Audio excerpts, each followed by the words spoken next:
What's going on, Davey? What's good, Davey? How are you doing? What's good, East E? H, what's going on, guys? Guys in the house, what's good? Long time. Long time, guys. Everyone in the stream, smash the like button, guys. Smash the like button. Long time. Get your comments in. What's good? What's good? Happy having you guys in. I'm good, my friend. Looking forward to this. Yeah, I'm looking forward to it as well, Davey, man. Long time. I ain't done this for a while. Gone a bit stale, but we're here now. We're here. Sometimes I have my long periods off, but I come back with a vengeance, Davey. You know how it is. You know how it is. I've also recorded a video with another fellow YouTuber, which will be up tomorrow. I'm going to be doing some collaborations. Sean T, what's going on, brother? Long time. I'm all good. Josa, you know about those thumbnails. You know about those thumbnails, man. I'm working on those thumbnails. You know about those thumbnails. You liking those new thumbnails of late? Boxing historian says, yeah, bro, I know it, man. What's good, Joey? What's good, brother? HR, what's good? I'm all good, man. H, does that mean multiple more this week too, then, Imran? Yeah, hopefully I'll get some more in. I've got collaborations. I got Sean T, my brother's in the house. Guys, what's going on, man? what's going on, bro? Everything's good, bro.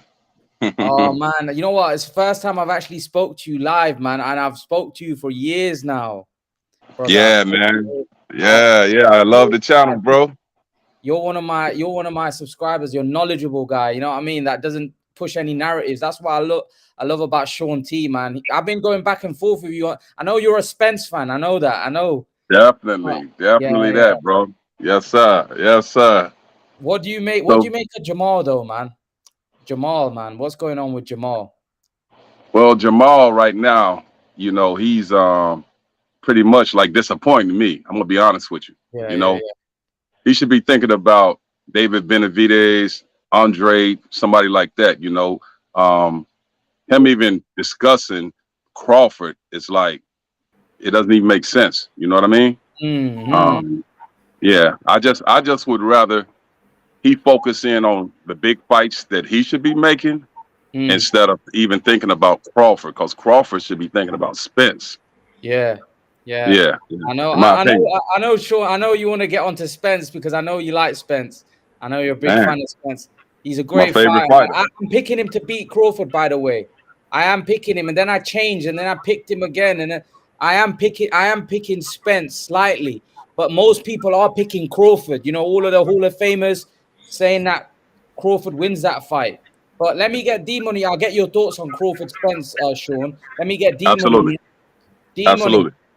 What do you make of Jermall's latest comments about Canelo can fight me as a tune-up? You know what I mean? What do you think's going on in Jermall's head right now? I mean, man, first of all, man, so happy to see you, Imran. It's been a minute, man. Yeah. I forgot to ask you, man. How are you, bro?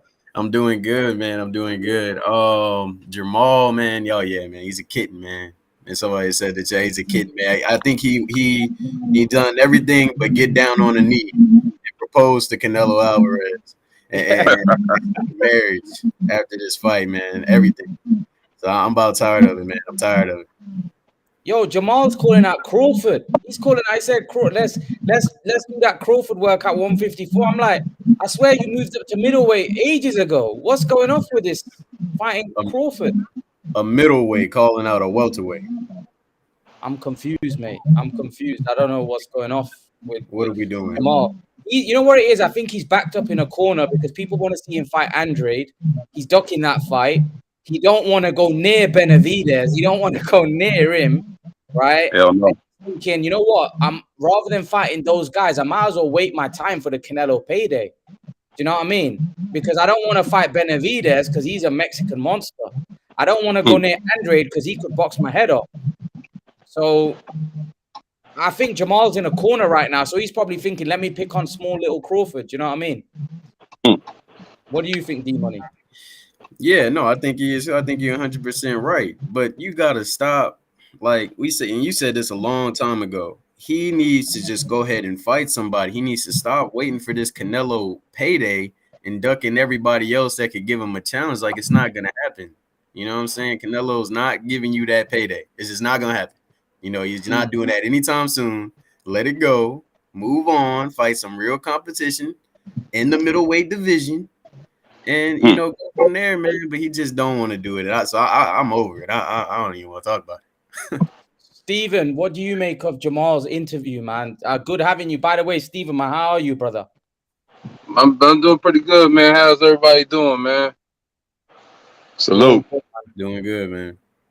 We got your brother Sean T on, man. Sean T, your brother Sean T, who's a Spence fan, a fellow Spence fan.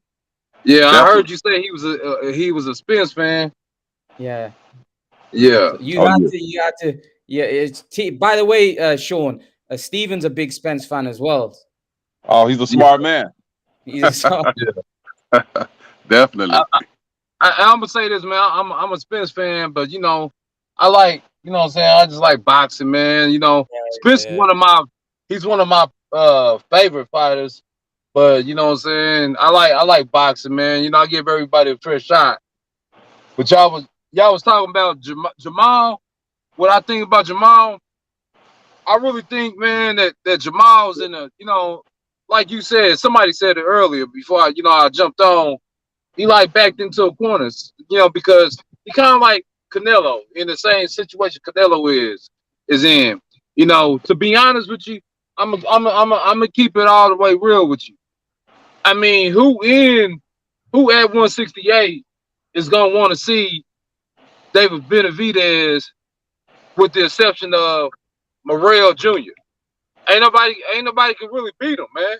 I mean, he's too big. He basically Andrade. Yeah, he basically Andrade could. I think he a little bit bigger for too big for Andrade.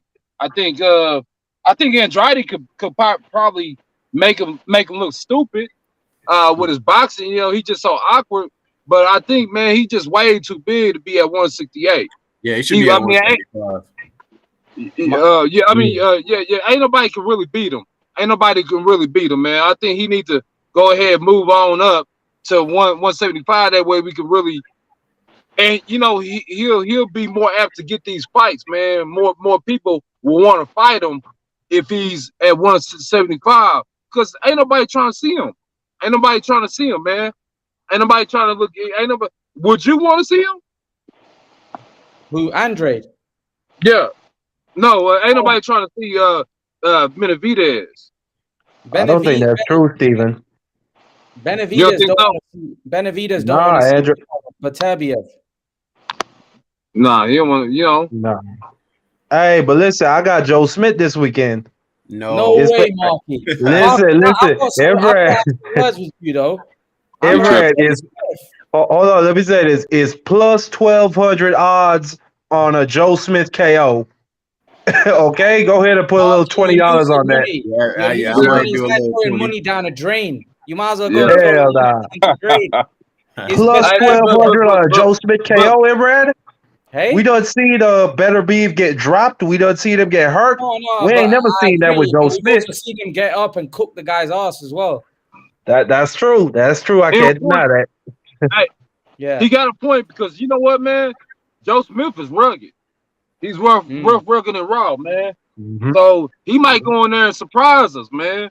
I'm still picking Arthur, but he might go in there and give us a surprise, because Joe Smith, he just ain't no sucker in there, man. He real tough, man. If anybody can pull it off, he can make it a grueling fight for better beef, man.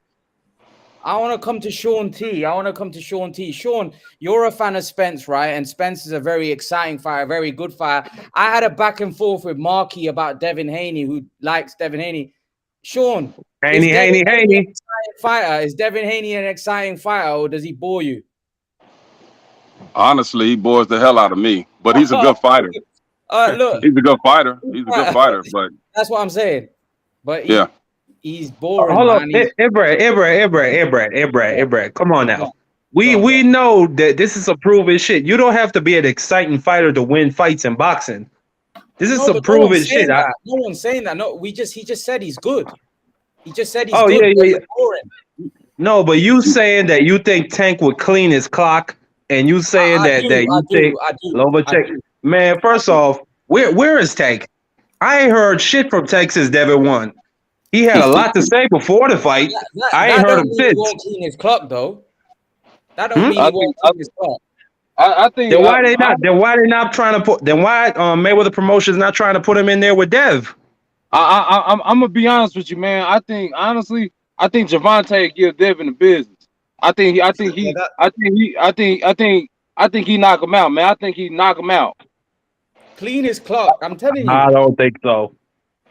And, Yeah. and I'm not saying that Tank can't do it. I'm just saying I'm picking Dev. At this point, I don't think personally that Haney's ready for not Shakur, for Javante. You know, at this point, man. yeah. Nah. You know what, man? He got them old pillow for fists. You know what I'm saying? He ain't got no power. You know, all That's he gonna okay. do is box, try to outbox you. And you know, this is what I've been telling everybody on the chat, man, for a long time, man. Javante, he a better boxer than people give him credit for. So Absolutely. part of part is gonna be a long night for Devin. Devin the Dream. I think it's the other way around. Gervonta shouldn't have went that long with Rolly. You know what I'm saying? Like, he didn't look impressive against Rolly. So getting in there with somebody as clean as Devin, like, that's going like. And let me say this. Rolly. I agree with you, D Money. And let me add something to this. He lost the first 5 rounds to Mario Barrios. If he do that with Devin Haney, Devin is never gonna let him get back in that fight. And I'm gonna hold on. And hold on. Let me just say this, Imran. And secondly, y'all are talking about I was disrespecting y'all, my bad. Y'all talking about all he uses is a jab. Well, if all he uses is a jab and just keeps Tank on the outside, what the fuck is Tank gonna do all 12 rounds? And Dev don't have no problem with it being a boring ass fight like that. And anytime, go ahead. Let me say something real quick, man, because we got some good talking going on here, man. I'm gonna just say this: Javante Tank is one of those. He's one of those fighters, man. He fights to the level of his opposition, meaning that he fight on your level. Now, if he in there with somebody, a masterclass boxer like Devin the Dream Haney, you think he ain't gonna step up his game? He just fight to the. That's the type of fighter he is. I don't know. He ain't ever fought to no level of. He only ever fought bum ass motherfuckers. He only ever fought Rolly. The last good dude he fought was Jose Pedraza. Come on now, that was 5 years ago. You got a slight. I ain't gonna front, man. You got a slight point. Exactly, Steven. What you mean he fight to the level of his opponents? But the thing is, they all need to step up and fight better opposition, because even George Kambosos is not like on the level of a Javante Davis. Hold on. He had to get that. Y'all not gonna do that. Y'all not gonna do that today. You think Kambosos is better than Javante? No. Wow, Okay, but you name me a boxer in the lightweight division that was willing to take that risk, willing to take a pay cut, willing to go to Australia, where we've seen dudes get robbed. He was willing to do it without his father, his trainer, his cut man, his manager. He was willing to do it without most of his team. You show me a boxer in the lightweight division outside of Devin Haney and Lomachenko who would be willing to take that risk. Well, I'll say this: like, he should be commended for that. In fact, he should be a trendsetter for everybody else, especially like Bud Crawford. Like, look, man, make the fight. You know what I mean? So he should be commended for that. But that has nothing to do with him being on the level of a Javante Davis. You know? No, I don't think, man. I would go so far to say he on the level of Javante Davis, but I'll say this, man. He's to be saluted, man, because at one point in time he was an undisputed champ. You know what I'm saying, in that weight class at 140. So I say, man, it be. I mean, at 135, I'd be disingenuous to turn my nose up at him and snoot him on off like he just was some sucker on the street. He wasn't no Oh no, sucker, he's a man. good fighter. No, he's a hell Yeah, of a fighter. It's just that he's still young. You know what I mean? He's gonna have to fight 23 better years opposition. old. Yeah, he's still young. So he has a lot of Hmm. time ahead of him to prove how great he can be, you know? but I say I, this, I, Devin ain't. He ain't calling out Tank, man. He ain't calling out Tank. He He's No, had, like, he been I ain't say calling that out either. Tank for 2 damn years. What you talking about, Steven? He did. He yo, did 2 Marky, years, Steven. Come Devin on. called out everybody. He called out Marky, man, everybody. you like Hey, they Devin need to Haney, make right? that fight then. They need to make No, that but fight. Brad, here's the thing I like about Devin Haney. They Yeah. created rules to prevent this man from getting his opportunity. They did that. They talked about this man. He's an email champ. They Mm. said, "Oh, he's pillow fisted, glass jawed." They said all this shit, and in the end, he's the one who ends up as the undisputed champion, No, I get that. I get that. who But took all the risks. don't you think you're getting a bit carried away? Like he beat George Kambosos. Like he hasn't beaten Lomachenko. He hasn't beaten Javante Davis. They're seen as the main guys. Like Mhm. Kambosos find himself in a position where he became, Mhm. he became whatever you want to call him, if not undisputed or whatever. But Kambosos isn't the best guy in that division. Let's be brutally honest. If Haney Okay, is okay, the that's man, fair, man. Haney's got to beat Lomachenko and Javante Davis. Yeah. That's Yeah. fair, man. Yeah, But And that's all I'm here's saying. why I don't. But Imran, I'm a step to you about something. Here's yeah, what go I ahead. don't like from you, Imran. You Yeah, said that would be a close fight. I what? remember that, Imran. I What? remember that. You What would said be it a would be a close? close fight with Cambosis. You also Oh said yeah. that you Okay, didn't think okay. that he No, could win that fight. let me say that. I was wrong though.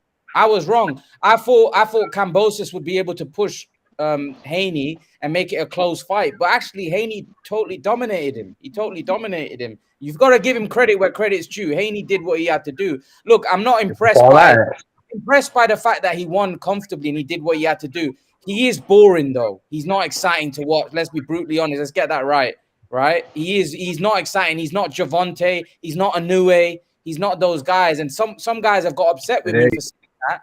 But he's not even Floyd, because Floyd at 135 was a monster. Let's be real about it. At 135, Floyd let his hands go. Floyd, That's fair. At 23 years old, Floyd would have killed Cambosis. He it he wouldn't would have have gone dragged 6 him. rounds. It wouldn't have gone 6 rounds. It wouldn't have No. gone 6 rounds. So No. the point I'm trying to make is that Haney's good, but offensively, if he wants to be a star, he's got to add something to his game offensively, because he is difficult to watch. Like I'm being honest. Like I'm a boxing fan. I appreciate skill, but he is difficult to watch. I'm being serious. Sean just said it. Like not just me. There's many people out there. I'm pretty sure Steven sees it the same way. I'm pretty sure D Money sees it. That he is like Andrade is not boring to watch. He's pretty exciting actually. He's exciting to watch. This Yeah. guy is boring. Right? I think one thing too though is when he steps up in competition, like that's gonna change. I feel like that will really change because he can't do to Loma what he did to Cambosis. Like Totally if he agree. wants Not to at go all. out a jab, like it ain't just gonna work like that. Same thing with Javante. I feel like Hit it's the gonna nail on the be a head. challenge for Javante, but eventually Mhm. he's gonna figure out how to get inside and land shots on Yeah, Devin, and then we're gonna see some fireworks. So I feel like Devin's kind of been like, especially with Cambosis, like that's undisputed in Australia. Like you just got to get that W. Why take a risk? I mean, for Allah's sake, Javante is a stone cold killer, man. The dude's a killer, man. I don't see Devin. I just don't see it. Maybe I'm wrong. Maybe I'm wrong on this, but I just don't see Devin the Dream Haney making it out of that ring unscathed and as the victor if he go in there with Javante Tank Davis, baby. Well, he definitely gonna be scared. Let me say this, Steven. I think at some point Tank will land that shot. But guess what? I got so much faith and belief in Devin Haney. I think he will weather the storm, and I think he will make it out. and I think he will win that fight. That's me. Well, Y'all can, well, you y'all know can pick what? Tank if you want. Well, you know what? See, I'm looking at it like Linares, and I know we don't really, dig with like triangle theories or what happened in one fight, but that punch that Linares landed and had Haney wobbled, and for the next 2 rounds, it was like, man, he was holding a lot, and he's not going to be able to do that with Gervonta Davis, man, if he gets hurt. Right. Well, I have a question though. How did Linares land that punch? He threw a 6-punch combination and only landed one of those damn punches. When do you ever see Tank throwing 6-punch combinations? Now, I'm not saying Tank can't set up Devin, but listen. I just have that much belief in Devin Haney. I think he could weather that storm. That's me personally. I mean, he might be able to. I mean, we don't know. I'm just saying, like, the punch resistance. Like, Right. I think that Gervonta hits a lot harder than Linares. That's all I'm saying. Facts. Yeah, it does. Also, I want to put another thing out there. Devin Haney is no Floyd Mayweather. Like, people comparing him, he is no Floyd Mayweather. He's Devin Haney. Yeah, but but people were comparing him to Floyd. Let's be brutally honest. He isn't as good as Floyd. Let's just put that out. Even a 23-year-old Floyd was a monster. Well, I don't. Yeah, no, yeah. He's not naturally talented. I hate doing that because it's not fair to Devin Haney. And look, man, I don't want to give the wrong impression. I want to give the impression like that. You know what I'm saying? I don't believe in Devin Haney, and I ain't drinking the Devin Haney Kool-Aid because I see what everybody else sees. I see he's an incredible, highly skilled boxer. All I'm saying right now is that if you put him in there with somebody like Gervonta Tank Davis, he's been boxing way longer than Devin Haney has been boxing. He's older in terms of ring age, so he has that, and he's been in there. Well, everybody, he's been in there with everybody, all the top gunners. He's been in there with, you know what I'm saying, either sparring or he's seen them. I just don't see him. I just don't see Devin Haney sparring winning that fight. I just don't see it. Guys, let me ask you this question, Marky. You answer it. Haney has become undisputed and won the lottery in one fight, even though he's undisputed. I don't see him as the best. Tank v Haney would be totally different to Kambosa's fight. What do you think? No, I agree. Tank is a completely different class of fighter from George Kambosos. I don't disagree with that. But still, I'm picking Devin Haney to win. Right. So there we go, Davey. Marky thinks that Devin Haney wins. What do you think, D-Money, Sean, Cito? What do you guys think? So for me, yes. I mean, on the one hand, Devin Lomachenko collected a lot of the belts, ended up giving them to Teo. I feel like, a late start on that fight. Teo fought great, got it. Teo didn't show up for Kambosos. Kambosos ended up getting him. Devin had his one that, ended up getting emailed because Loma didn't want, whatever. So, yeah. You didn't want to fight him, D. Right. Well, okay. You can say that. But, that's a low risk or low reward, high risk. But now, you know what I'm saying, he's undisputed. And I feel like you got to give him. Hey, Tito, go on mute. If he's the best or not, you know what I'm saying? I don't, that's still up for debate, but I feel like he has to get his respect as undisputed. He's 23 years old and he's undisputed. And that's, you got to get that to him.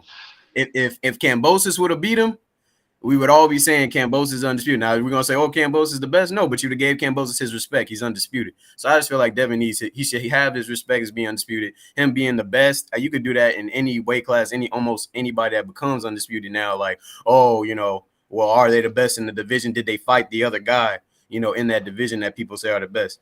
If they haven't, then, it's a debate. Yeah, totally agree. But D, let me just say this, Imran.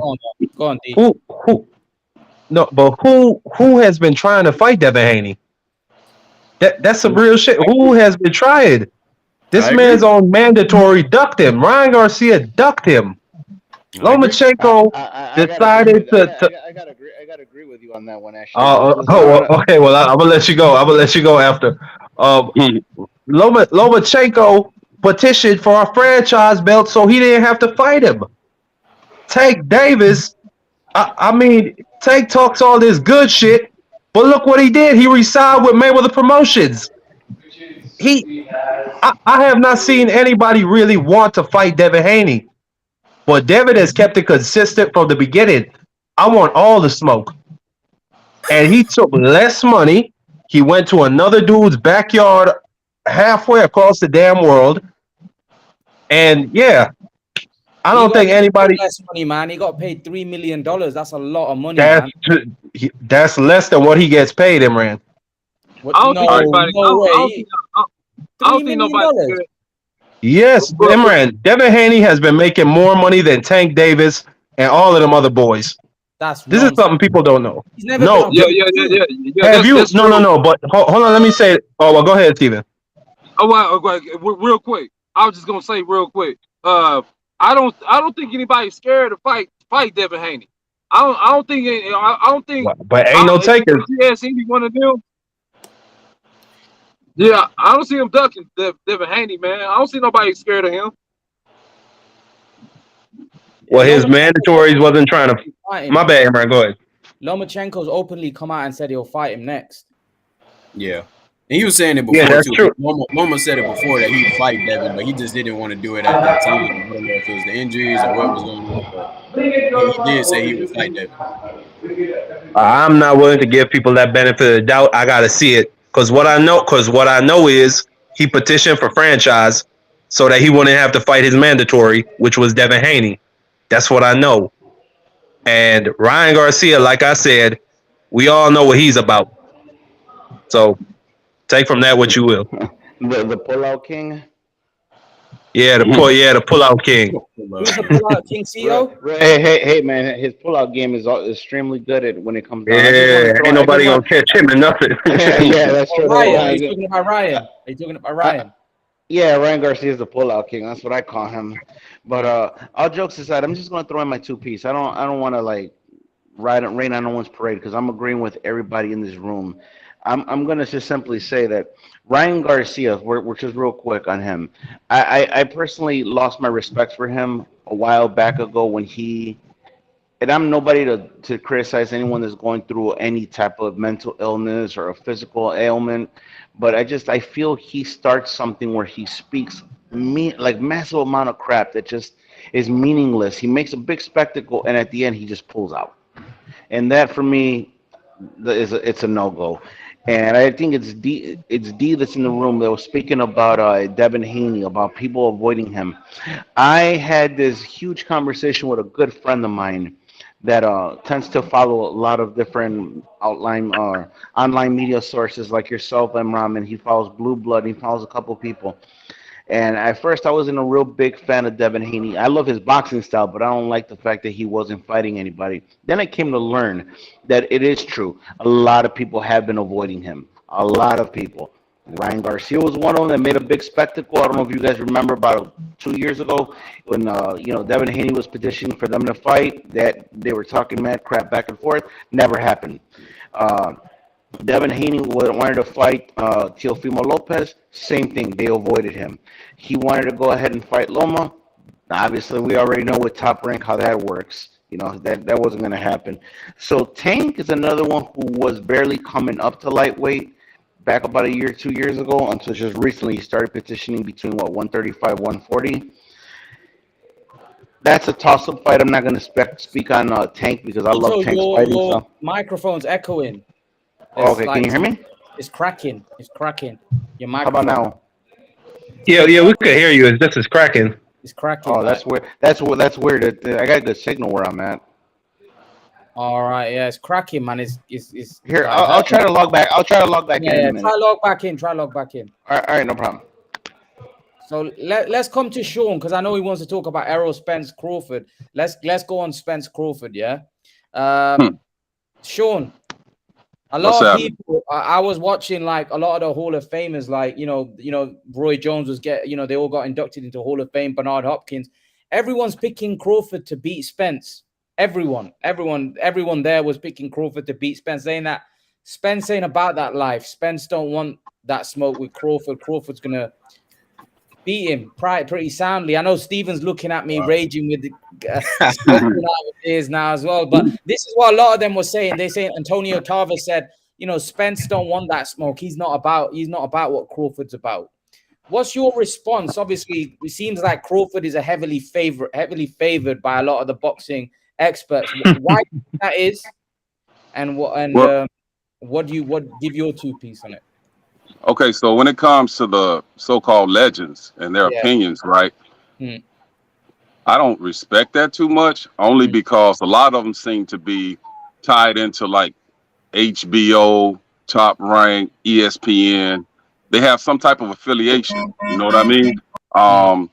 Roy Jones and Bernard Hopkins and the rest of them, they're like company men. Tim Bradley, Andre Ward, all of them. They're going to say what's good as far as their careers are concerned. So I don't really believe that they're really believing that Crawford is going to beat him. It's like James Toney.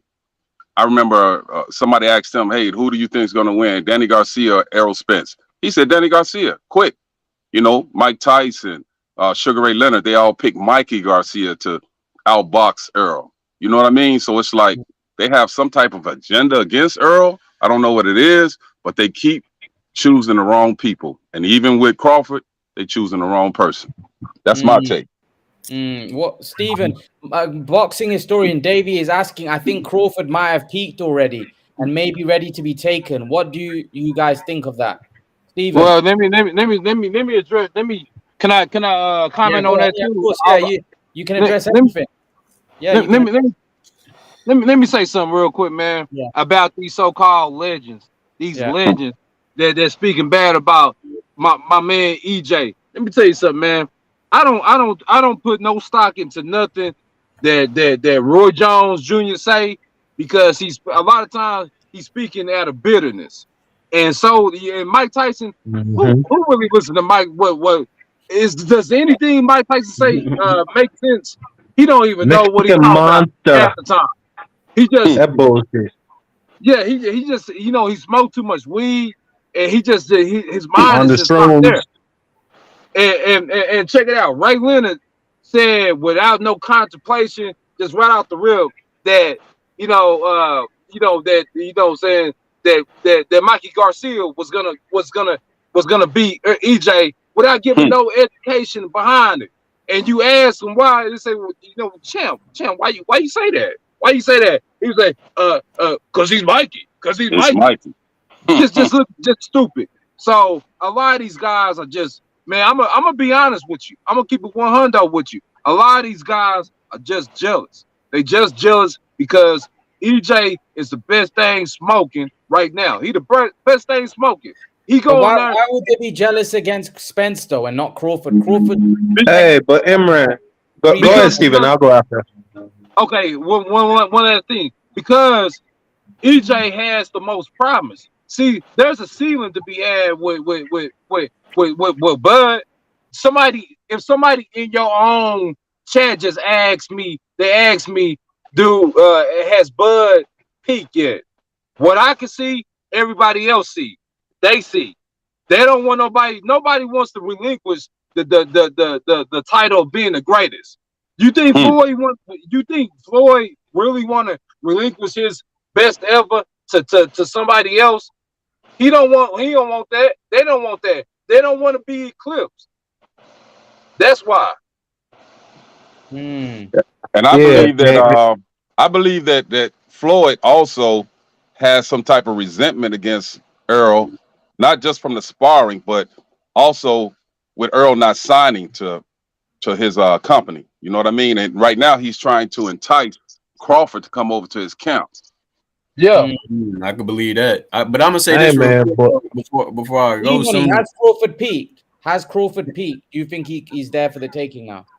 I think I mean, when you say peaked, I mean, I think he's reached his like prime ability, but that ability is still good. You know what I'm saying? Like, the top of Mount Everest is still high. You know what I'm saying? But it's still high.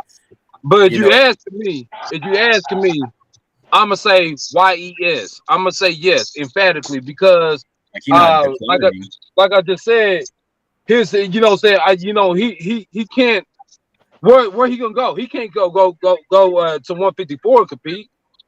He can't go there and compete. And you know, at 147, you know, he got to see either EJ or the boy Boots. Stephen Crawford's already said he's going to batter Spence, destroy Spence's career. Then he's going to go and destroy Jermall Charlo's career. He said he been calling out Charlo hard.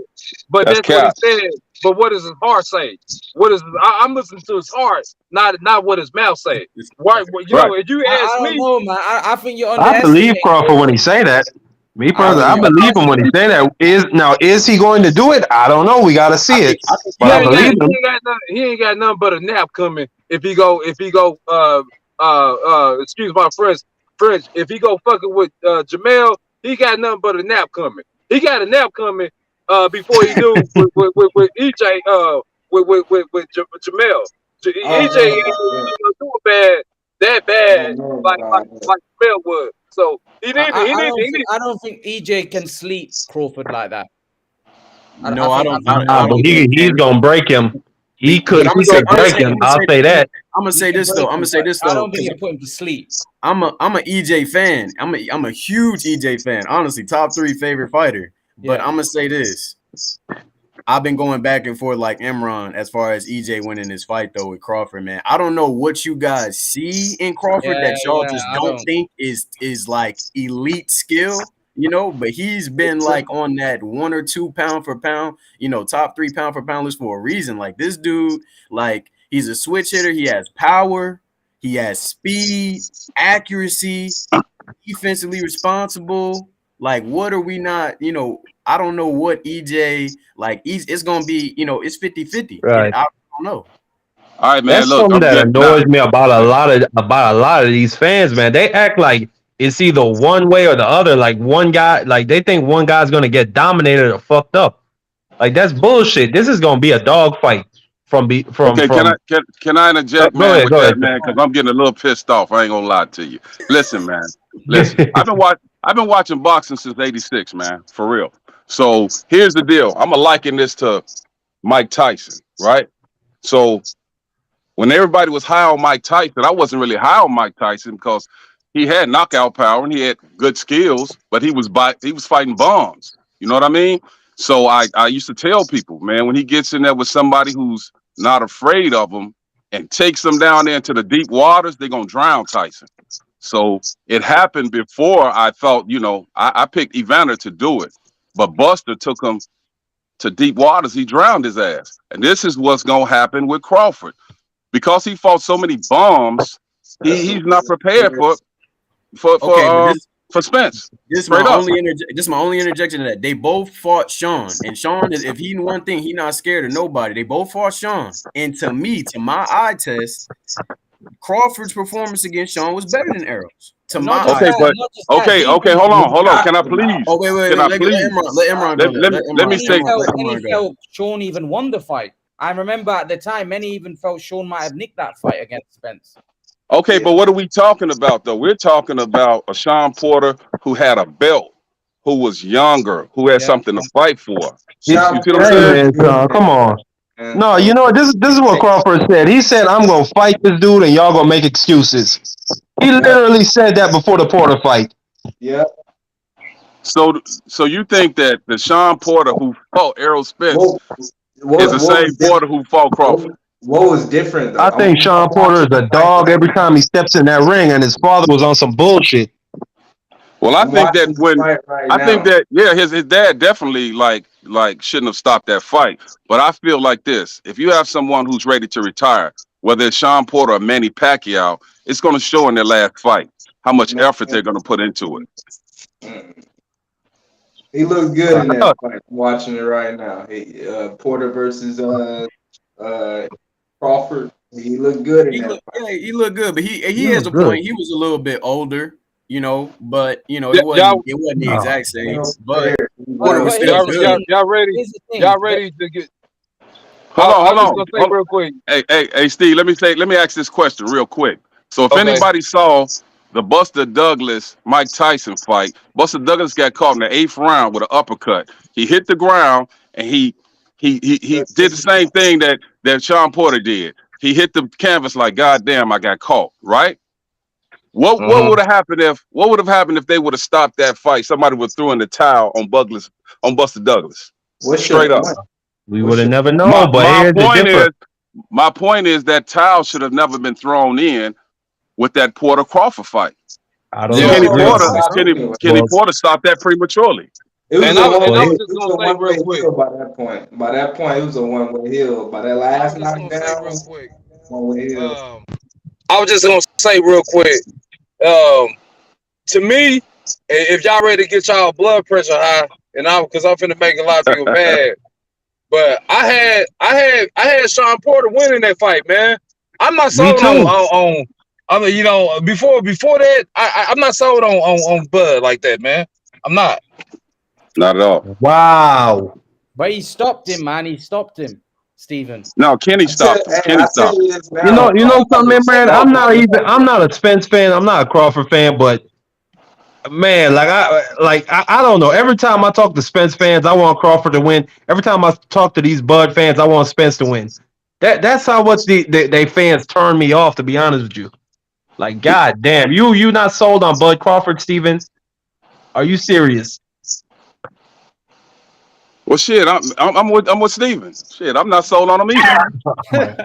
Oh my God, Uh, man, No, I I don't. mean, listen. Here's the deal. So I had a debate with somebody a little while ago about it was Madman, whatever. He was telling me that Bob Arum didn't want to give Pacquiao to Crawford because he didn't want to lose the Filipino fans or whatever. But he gave Pacquiao the horn, and he gave horn to Bud. So it's like, come on, man. uh, Oh no, but there's actually an interview with Bob Arum basically talking about how because Pacquiao was going to fight Crawford before the Spence fight came up, but Bob Arum said in the interview, "Yeah, I pulled the fight because Pacquiao is my friend, and I don't want to see him True, get hurt." Those words came out of his mouth. I could find the interview for you. true. No, I heard that. Exactly.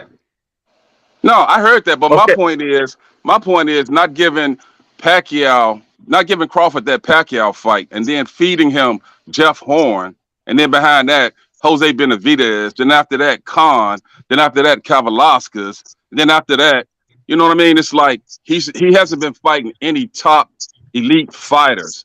The Kell Brook that he beat is the Kell Brook who was there, who was weight drained, didn't have his trainer, and was fighting in the United States. This is not the same guy who fought Errol Spence, but y'all giving Speak him on it, God. credit Speak like on this it. the same dude.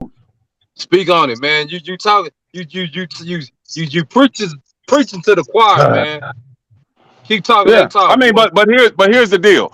At I least you like. get him out of Hey, there. listen, I like Crawford, but I just look at Crawford like, man, in my opinion, he's not the same Crawford that was at 140.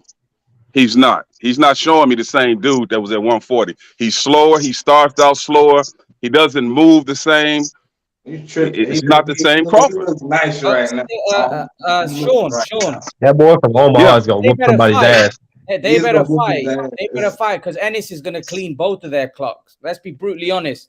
I know I you like agree. Spence. Ennis is gonna clean them both out. You know that, Sean. well, I'm like Hey, this. them I wrong. like You preaching Boots. to the choir.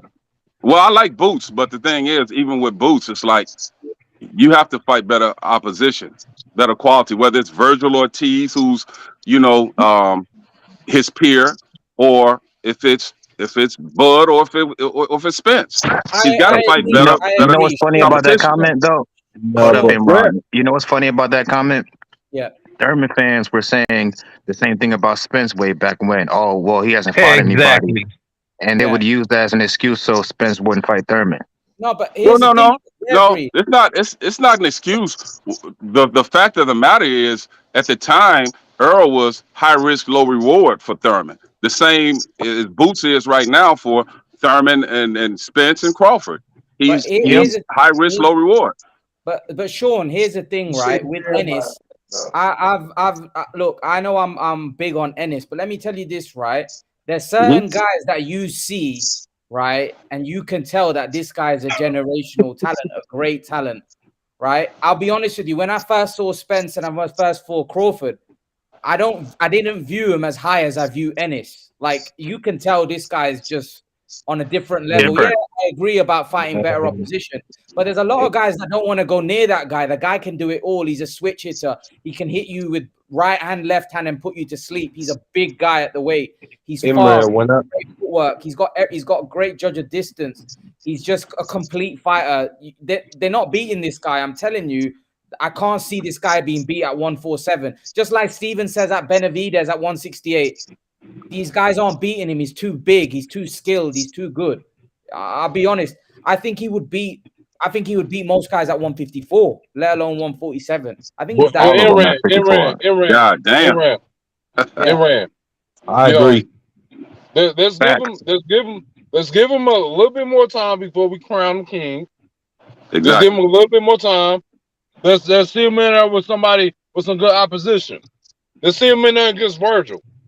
How he does with Virgil. Damn well they're not gonna put Virgil in there with that They're man. not putting him in there. Virgil said he needs 3 years to fight Boots, Stevens. He said that. He said that. Fight him. What, Steven, they what don't did want that fight. His last fight? What did Boots say after his last fight? We need to go fishing. We need to go fishing. Where's the big fish? We need to go fishing. That's what he said to Errol Spence to his face. And Virgil was talking all this good shit about Crawford. He still ain't activated his mandatory clause, and he been number one for a minute. I just want to throw that in there. They don't want to go near him, man. Like, let's be honest. Boots and they're not gonna fight him. He needs to get himself in a mandatory spot. They're not gonna fight him. Errol Spence ain't gonna fight Boots Ennis. If he beats Crawford, he's not gonna fight him. He's gonna move up. Yeah, absolutely. Yeah, he said he was going to. So he's not. So what I mean is, and he's gonna chase his ass. He's gonna chase his ass up to 54. Yeah, Boots is gonna beat them, man. I'll be honest with you. I haven't seen so. I've been watching boxing now for the last 12 years properly, right? You guys probably longer. Since I've been watching boxing, I haven't seen anyone as good or any hot prospect that good. Simple. Since I've been watching for 12 years, no one has come that good at that kind of level that looks that sensational. How many fights did he have? Like almost 30. I mean, he's talking quote unquote reckless now, calling out Bud and speaking about Spence too. But why not? Like Tio said, like why wait at this point? Right.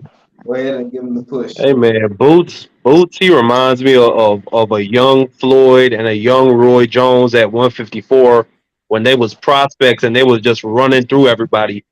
And people said the same thing about them. They said who they fought. They said, "Oh, don't put him in there with." They said Floyd. It's too early for Floyd to fight Hernandez, and he fucking destroyed him. I think the same thing happens with Boots if he fights Spence or Crawford. Me personally, I think he beats both of them. I think he's that talented. Boots is he's a switch hitter. He can go right. He can fight an orthodox and southpaw. Right, he's bigger than Spence. He's even bigger than it's practically impossible to be big. He's bigger than Spence. I've seen the side. The guy's massive. I see. And Emron. What he doing at 147 then? Huh? He need to go on 154. It's not just that though. Why you trying to push him away, Steven? Why you trying to push him out the weight class? No, but here's you can't say that because he don't want no smoke with Spence. That's his boy. Spence is also a big guy, and people have accused Spence of being a weight bully. But it's not just that. The dude lives in the gym. Like you don't hear about Ennis. You don't hear about Ennis.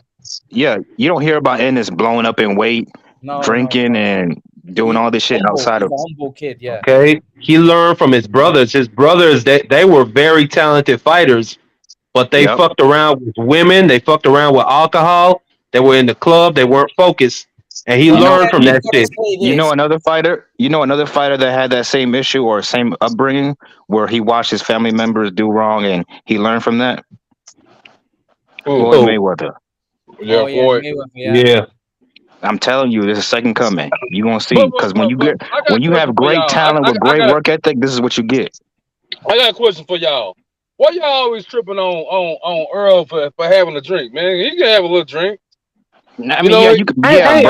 Earl just 3 days in jail for drunk driving.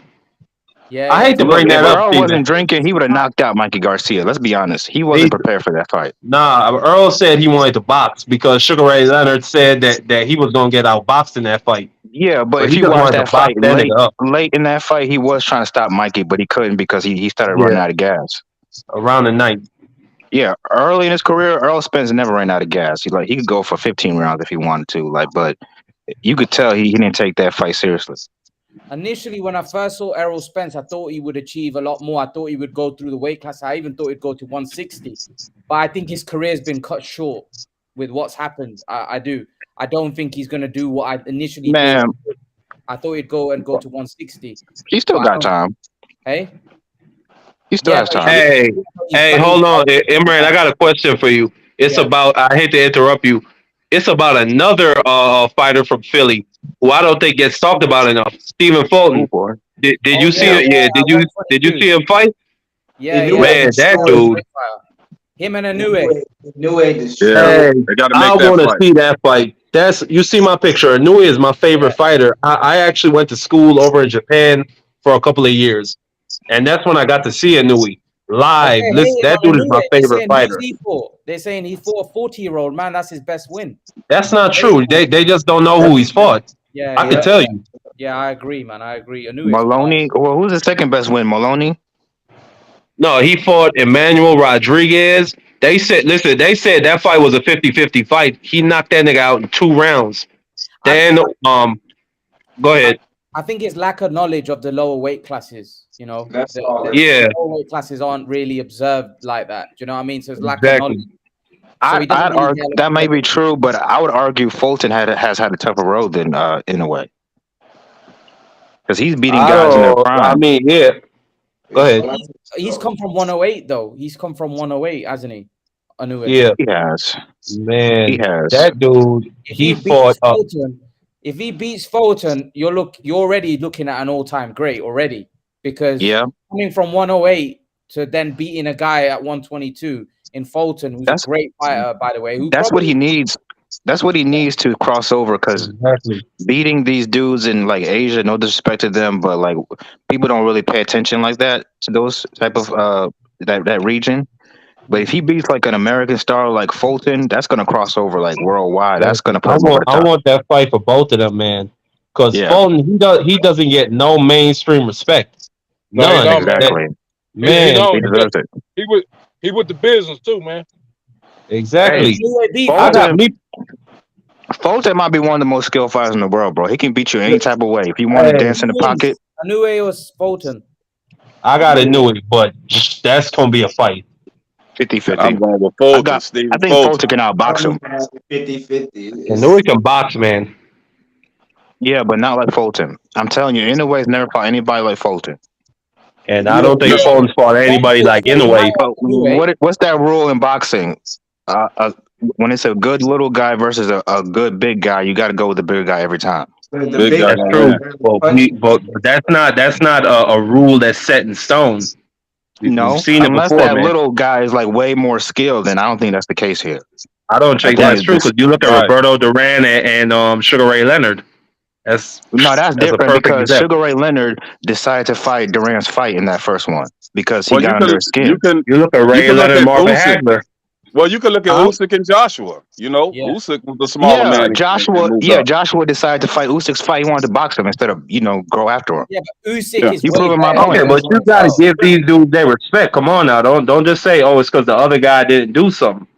Look, if Fulton goes in there and tries to bang in a way, then you are absolutely right. He's going to lose that fight, but he's not going to do that. But even if Joshua fought his own fight, I still think he loses to Usyk. Maybe, but he has a better chance if he actually tries to, beat him up, basically.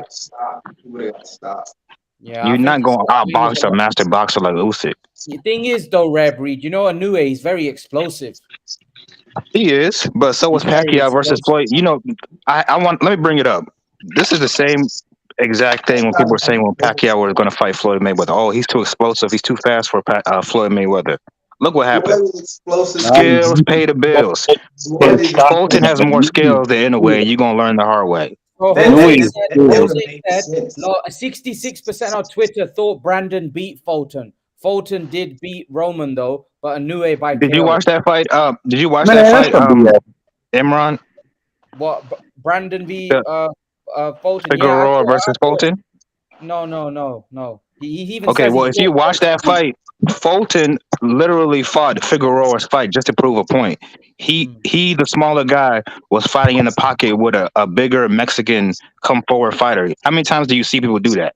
No, Bro, And I guess what? agree. But I don't think Inoue is a we whole can say. different beast, man. I don't think we can take away credit if you're being stupid and you're fighting somebody else's fight. That's your Exactly, own man. Come problem. I don't on. think it's being stupid because he actually was winning the exchanges. Yeah, Figueroa was winning a lot of exchanges too, but he would just want to show people that he can do both. He can outbox you or he can bang with you.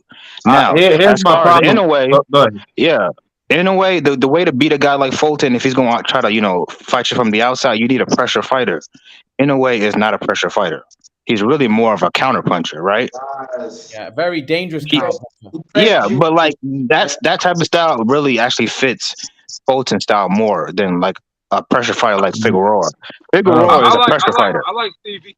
I like Stevie too, man. But I don't think he gonna sit in there like he did with Brandon. Oh With no, either way. he'd be a fool. He's not Yeah. going to do that. That's what I'm saying. He's going to outbox him, and people are going to say, "Oh, he's a boring fighter. I think He we ran can all all night. agree that He's too Inoue big." is a certified monster. He is a monster. Like He's he's a not- great But fighter. Also, how do we know we his can power do is going both. to I travel to just 122?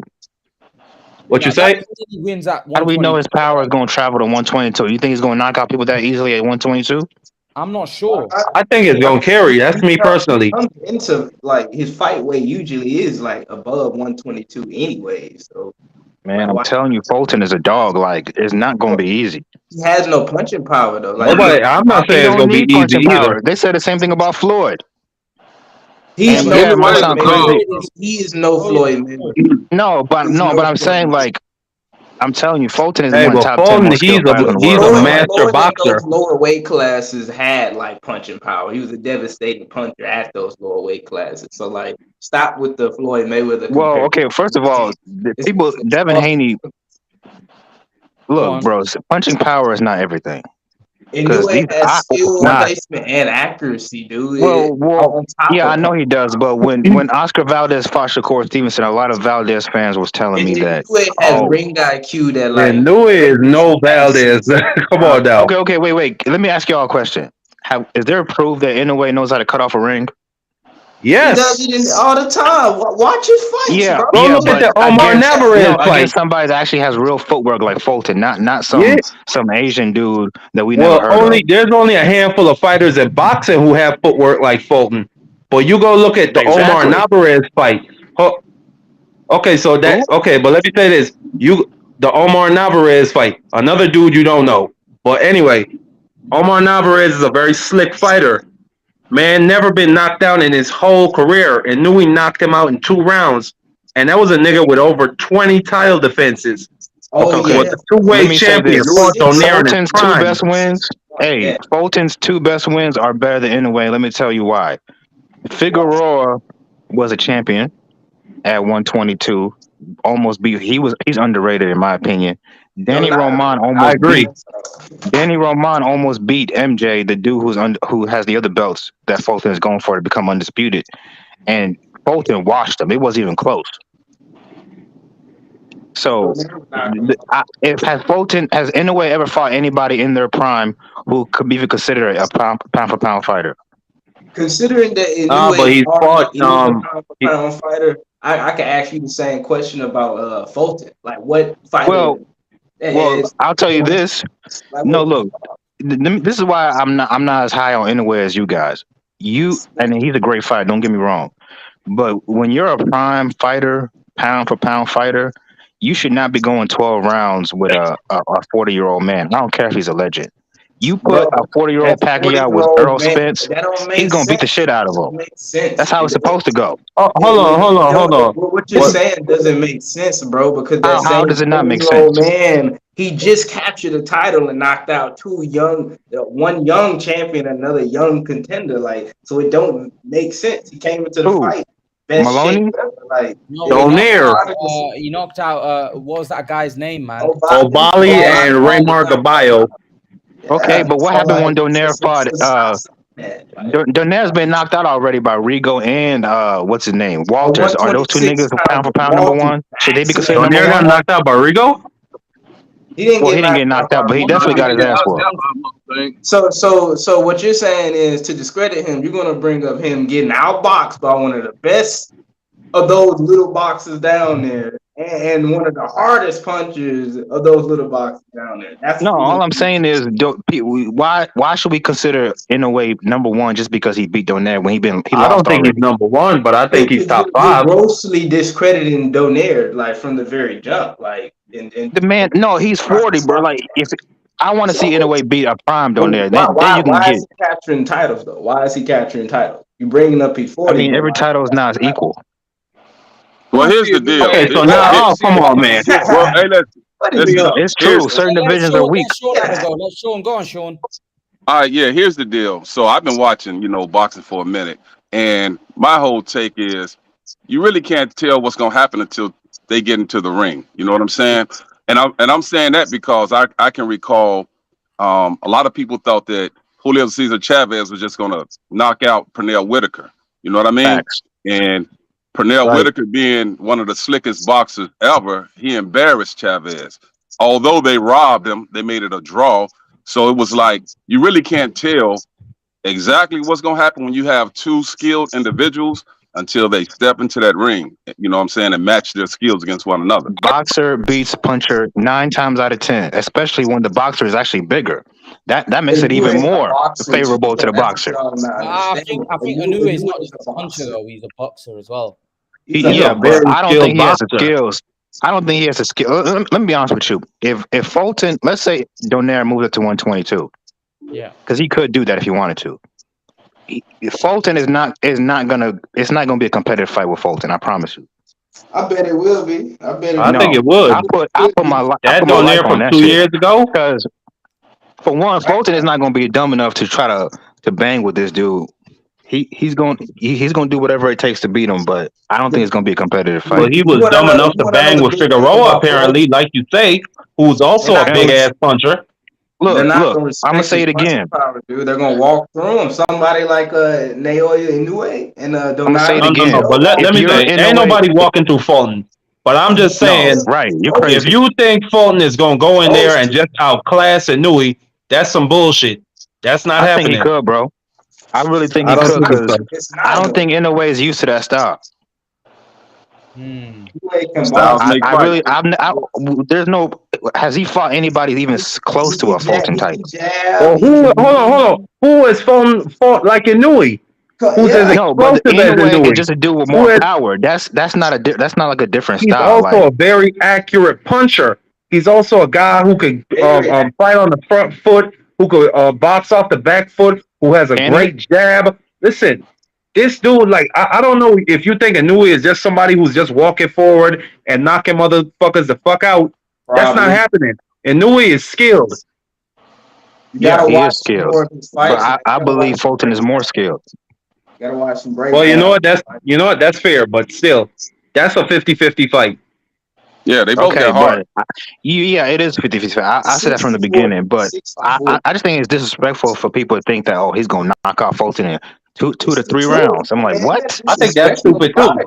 There ain't nothing disrespectful about it. If he'll knock him out, he'll knock him out. If you look at the skill sets, and if you look at their punching power and their respective divisions, like, it seems like a recipe for Naoya Inoue to knock him out if they have a fight early. Not really.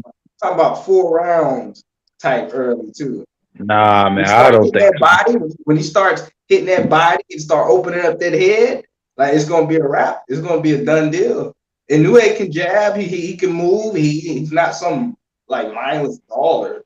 Like, you have to watch his fight. He's well calculated. Yeah, he has good feet, just like Pacquiao. Who has a better jab?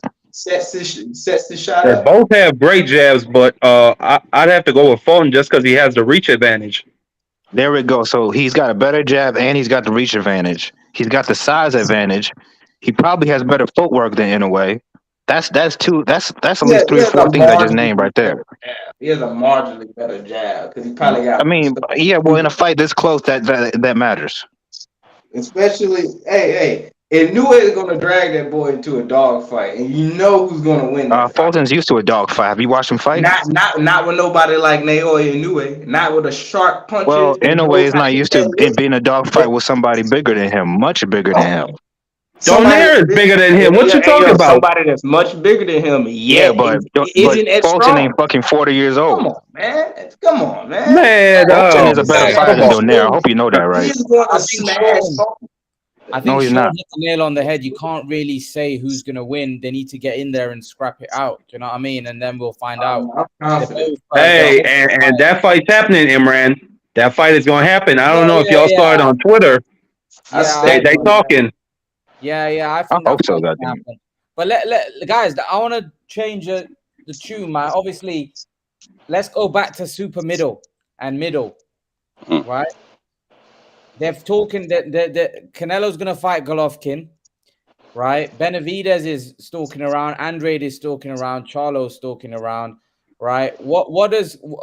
I'll come to you, Rare Breed. What's going off with Canelo then? Canelo, do you think he beats Big Golovkin, or do you think that's a problem? That's a dangerous fight at this point. He better beat that man. He's like 50 years old. Yeah, but still good, mate. He's still good. Still good at 50, whatever he is. He is, but you gotta, like a dude, you gotta, like, if you're that guy that the people say you are, the number one pound for pound fighter in the world, he's not number even one, if he is a though. legend. He's number 6.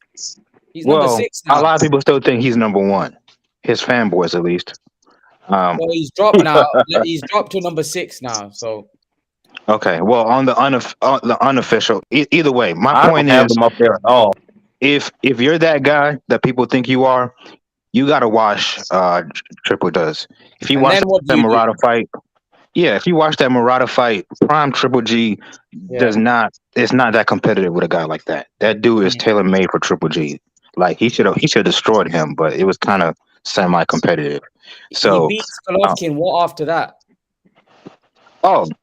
Go back to your natural weight class. Well, shit, this is a natural weight class, which is 168, where you domain at, and fight the guy you should have fought from the beginning, the unofficial man at 168, David Benavidez. That's the biggest fight you can make. You don't think he should fight Bivol again? No, y'all, you guys told me that he was going for greatness. He was just too big. So he gonna get small the second time? So what's the point? No, but fight Benavidez. You can't not fight him again. You can't surely not fight Bivol again. That's hurting your legacy, man. Ain't it? And why isn't he taking the rematch? No, not really. Why is he not fighting really Triple when G? De La Hoya? Well, by the way, that size excuses doesn't make any sense to me, because didn't he fight Kovalev, who's bigger than Bivol, and he beat him and he got a title at 75? Exactly. Yeah, and to be honest with you, Caleb Smith is bigger than Bivol. He is, man. You look at Caleb Smith's body. Yeah, the truth is he's not too big for you. He's too skilled for you. That's what it really is. So unless you somehow, I don't know, miraculously, because I've never seen a dude lose that bad, come back the second time and win. Have you? I mean, obviously, I can't think of anything, because he almost got wiped out. To be honest with you, you could give him like 2 rounds, maybe at the most. He did give. So to me, you domain at 168. You try 75, you failed. Fuck that. Fight David Benavidez and Charlo. People are gonna forget about Bivol if you beat them. Man, Canelo lost me so much money in that damn fight, man. Straight up. I can't believe he put money on him. Well, actually, I put money on him because I figured that they were going to make a bigger fight with Canelo with someone else. I couldn't see him actually losing to Bivol. I mean, I could see it, but I just didn't think, with the odds. You know what's crazy? You missed out on a bag. Listen, going into the 10th round, Bivol was still the underdog. That's crazy. Man, I missed it. I swear to God. You missed a big bag, and I took advantage. They would have given him the fight if he kept it more competitive. I had a ticket. The judges tried to give him the fight. I had a ticket where I could have won 60 racks, man. If Amanda Serrano would have beat Katie Taylor and if Canelo would have beat Bivol, I would have got $60,000. You were just unlucky with that Serrano fight. That could have went either way.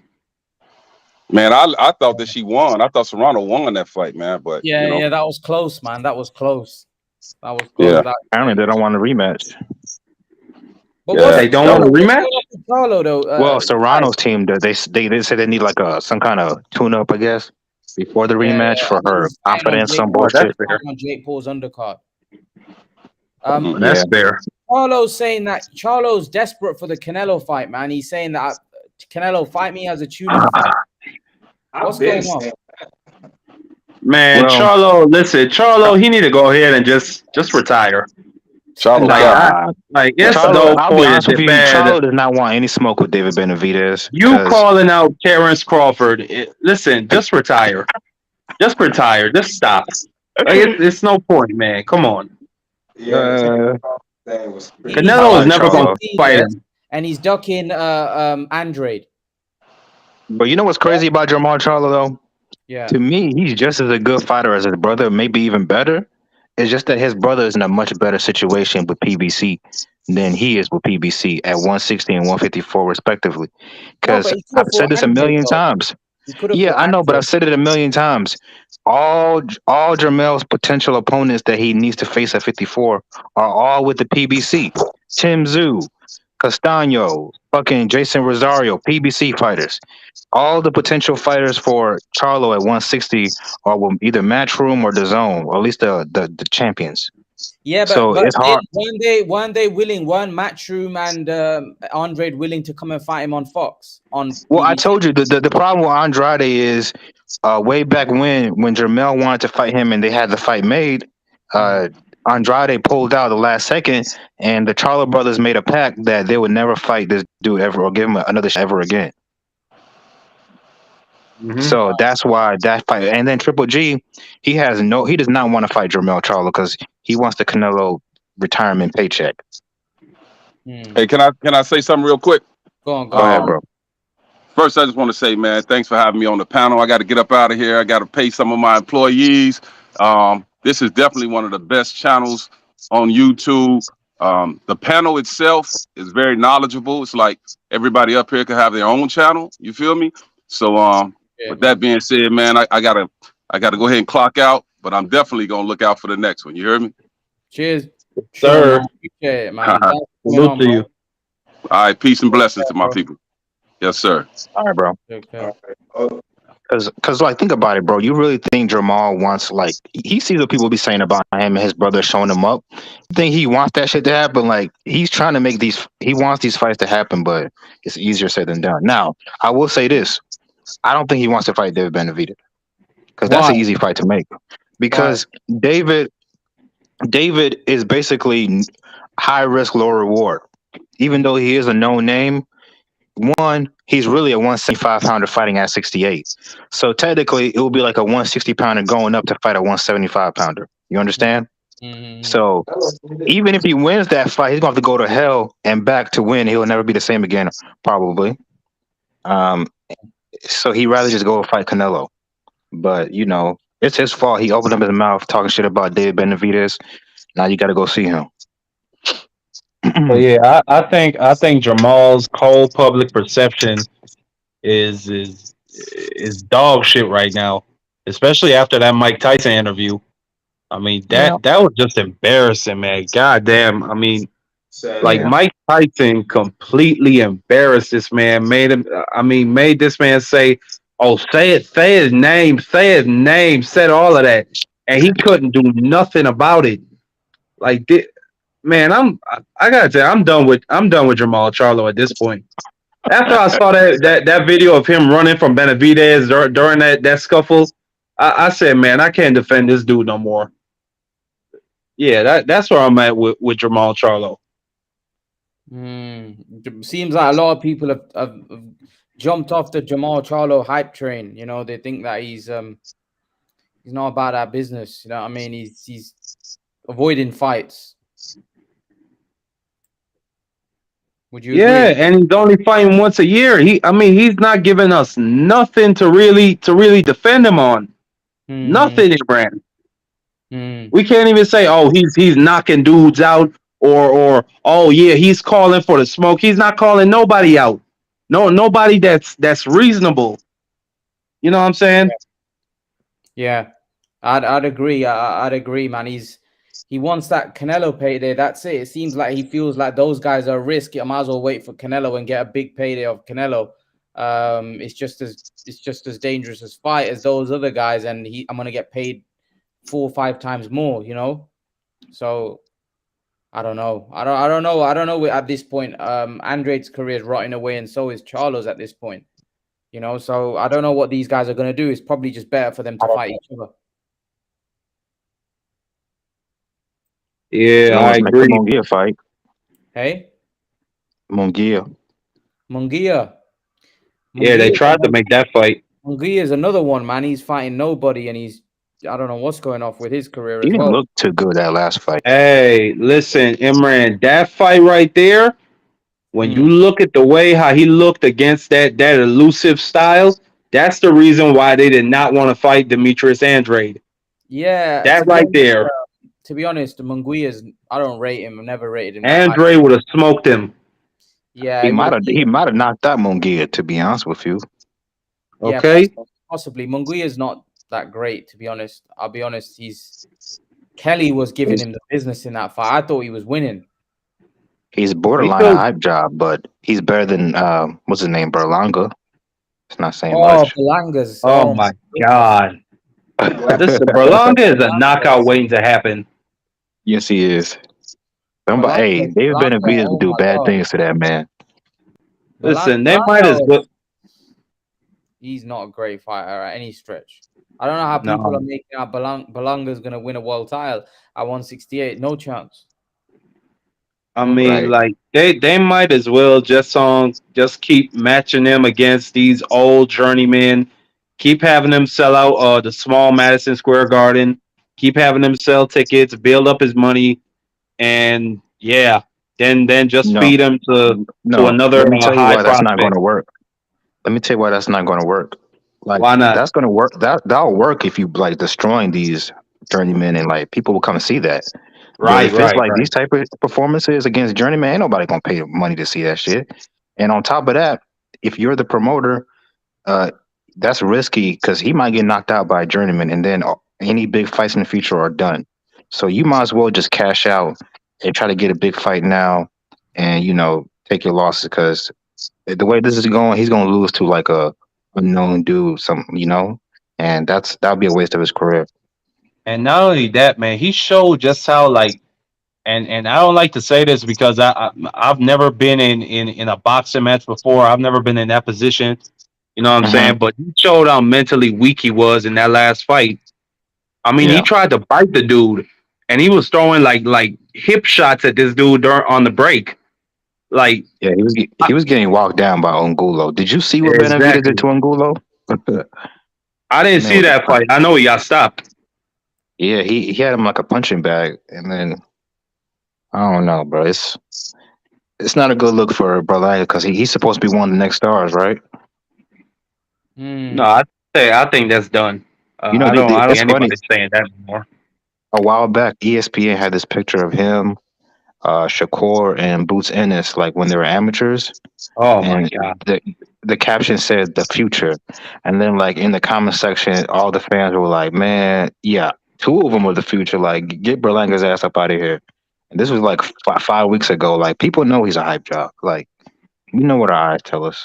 Yeah, Berlanga's not impressive any stretch. Right. But the thing is, man, we need these guys to start fighting each other. At 168, we need Jermall Charlo v David Benavidez. We need Jermall Charlo v Andrade. We need Jermall Charlo v Plant. I like to see why don't Jermall fight Plant? That's a good fight, ain't it?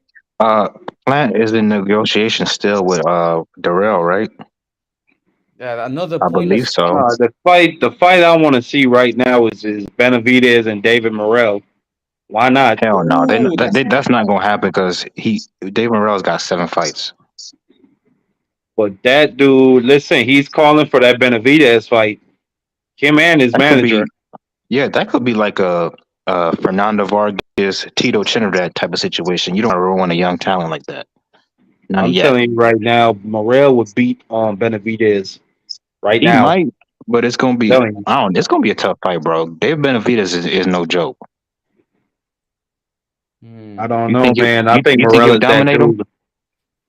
Well, even if he I think he does, very well even could. if that is true, I don't think because I know Dave Morrell wants to fight Benavidez bad, but his people, his promoters, and the people behind the scenes don't want that fight yet. No, listen. Ronnie Shields came out and said, "Oh, I don't think he's too ready." And guess what? Morel and Morel's manager basically cussed him the hell out and let him know, like, "Hey, you could be replaced." And Damn, and this is you sure yeah, I'm can. telling you, this is inside knowledge that I heard. Mm-hmm. They cussed him the hell out, and they Well, let it known he could be replaced.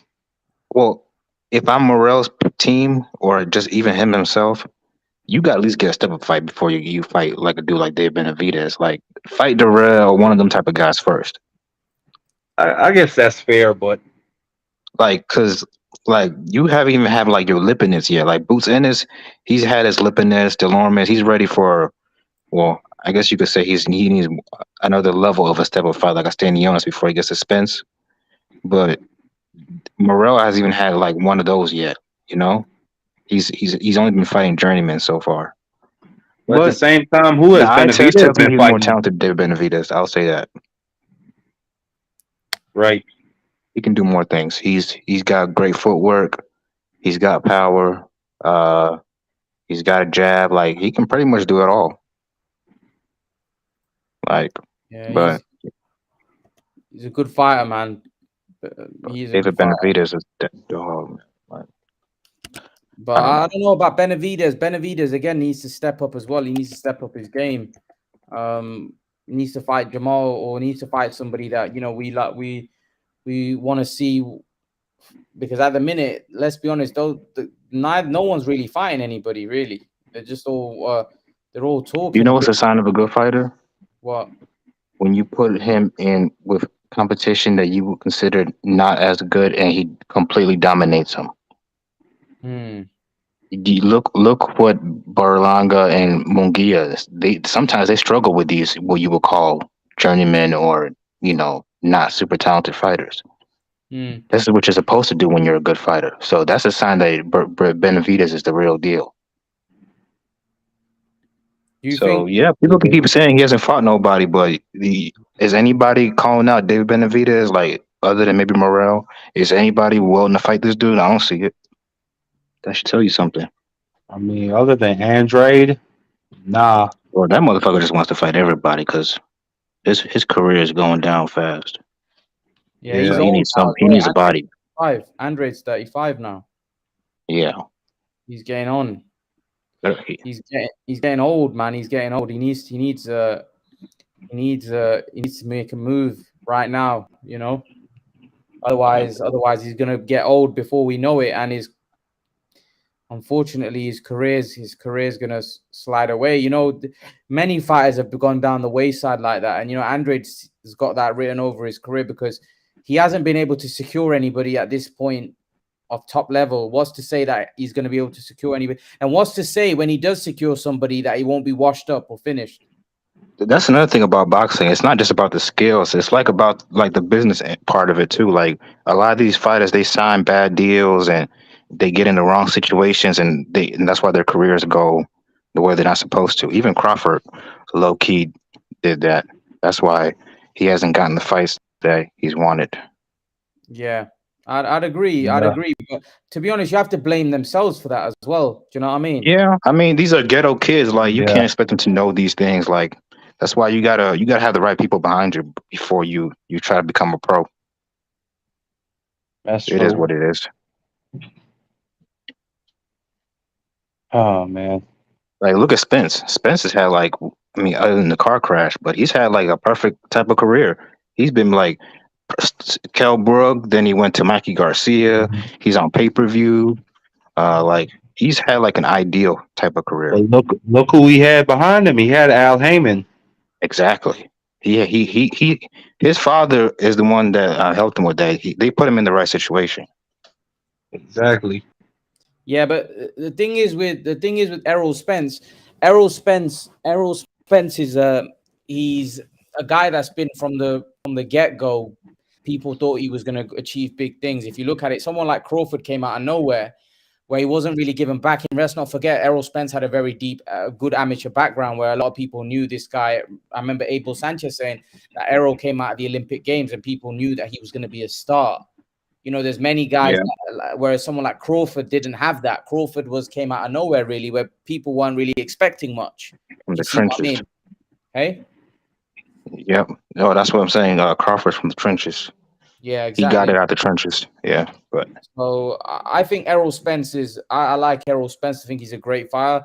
I do think that he could have probably achieved more, because I don't think he's going to hit the heights that I think he could have done, because he's old now and he's had a lot of his body's been beat down. Let's be 32. Honest. He's 32. He's old. He's 35. When he is not 35. No, he's 35. Crawford is 35. Oh, we're talking about Spence. No, Spence. Oh, Spence. Yeah, Spence is 32. Yeah, Spence has had. He's got at least 4 good years. You could do a lot in 4 years if you get the right fights. But you can't go to middleweight and win titles at middleweight, can he? Yeah, depends on the middleweight. I think he could. I mean, look how weak the middleweight division is. What weak? Yeah. There's Golovkin, there's Andrade, there's Golovkin is gone after the Canelo fight. That's not weak. Golovkin is gone after the Canelo fight, Imran. Let's be honest. Golovkin, I don't think so. If Golovkin has a good performance, I think he'll come back down and look to probably clean up. Imran, Earl could go to 160 right now and beat the dog shit out of Golovkin. I think so too. No, I don't know about that. Because he's actually a 160 pounder. Let's be honest. You think Errol Spence will beat up Golovkin? Not only Errol Spence, if Jerron Ennis going 160, as big as he is, he's bigger than Golovkin. I don't know about beat up Golovkin, man. Golovkin and the career zone, man. You might break. Golovkin's a monster, man. I don't think. Have you ever seen anyone beat the crap out of Golovkin? Well, not beat the crap out, but I've seen moments. Derevchenko. Yeah, but he didn't beat the crap. Like he didn't. That was a close fight. You know what I mean? That people thought Derevchenko won, but he hurt him. Beat the crap is a big thing, man. Yeah. Okay, but you think after the type of vicious ass beating that Canelo's gonna put on him, you think he's gonna come back down? But what makes you think that Canelo's gonna put that much of a beating on him? I mean, he's 40, and he looked like absolute ass. Foreman was old when he won the heavyweight world title. You know what I mean? We can't. George Foreman was getting his ass whooped by Michael Moore until he caught him lunch. He was, but Golovkin has serious power as well. Terrible example, Imran. Golovkin has serious power as well. Yeah, me personally, I don't think Golovkin. I don't think he's shit, Imran. That's me. I don't think too highly of him. What, you never thought too highly of Golovkin? I don't say I never thought too highly of him, but at this point, I don't think too highly of him.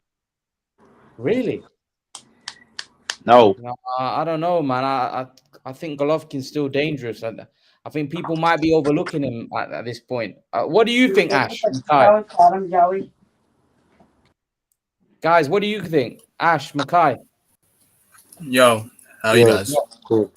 What are you saying? Do you think Errol Spence could go to 160 and beat Golovkin at this stage? No, of course not. Absolutely not. Yeah, I'd agree. I don't know. I think it was Rare Breed that said that. That he'd go to how Rare Breed, how do you see the fight playing out? Do you think as well, Marky? Yeah, I think so. Do you think Errol would beat Golovkin?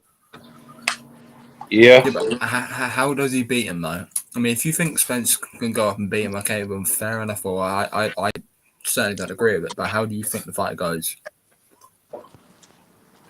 I think he could outbox him. I think he works his body, and we've seen Golovkin is very weak to the body at this point in his career. You know what I'm saying? I just don't think Triple G. I just don't think he has anything anymore. To be honest with you, I think he's done. I really think he's a shell of himself at this point in his career. I thought he looked great. If he puts in a good performance against Canelo, would you still say that? No, if he went in there and he were to beat Canelo, or if he were to get robbed again, then no, I don't think Spence could beat him. Yes, yeah. Sorry, guys. I But just had to hop back out, but I'm back in. You gonna make Imran mad with those type of comments, Marky? No, but here's the thing, though. What do you think, D Money? Errol Spence beats Golovkin right now. Errol Spence beats Golovkin right now. That's a good fight, man. That's a good fight. I think Errol's just I give him the edge, Imran, just because he's younger. You know what I'm saying? What do you think? I don't know, man. That size difference is pretty big, man. And Golovkin's got a granite chin. You know what I mean? How can I judge that fight? How can I judge that fight? Because we're basing Errol off 147 against a monster guy at 160. Right. Yeah. Rare Breed said that at 160 Errol will beat Golovkin, yeah? Yeah. But Errol's in his prime now. Beat the crap out of him. Yeah, and he said that Errol's the 160 fighter potentially. He just boils down to 147, right? Yeah. So let's just hypothetically say he is 160 in his prime. Would he beat Golovkin in his prime? No chance. Because he's in his prime now. Because he's in his prime now. So that tells you what kind of level Golovkin is at when you're talking to someone at 40. I think if he, my bad, go ahead. But he's at 40, and you're comparing a guy in his prime who is a big welterweight, potentially could be a 160 fighter in his prime, and you're saying you'll do something to him at a 40-year-old who's 10 years out of his prime. Well, so we agree. I still don't think he wins. I don't think he Yeah, I beats him still don't think he beats Golovkin either. Even now, I think weight, he definitely doesn't outbox him. Prime, How on earth does prime, Spence let me, Golovkin? but let me say something. If we just talking like he jumps up straight up from 147 to 160, I still think he beats this old version of Golovkin. But if he were to naturally move up to 154, fight those guys, and then move up to 160 naturally, I definitely think he beats Golovkin. Definitely. But it's going to be a battle of jabs. Can you remember Golovkin fought Brook? Go on, Ash. I'm just going to say it was the battle of the jabs, isn't it? Golovkin hasn't lost his jab, and he's still got a bit there. Maybe he's a bit slower, but he hits hard, and he's a beast. And Errol Spence is a smaller guy, and even at this age, I think if Golovkin lands a few on him, it'll hurt him badly.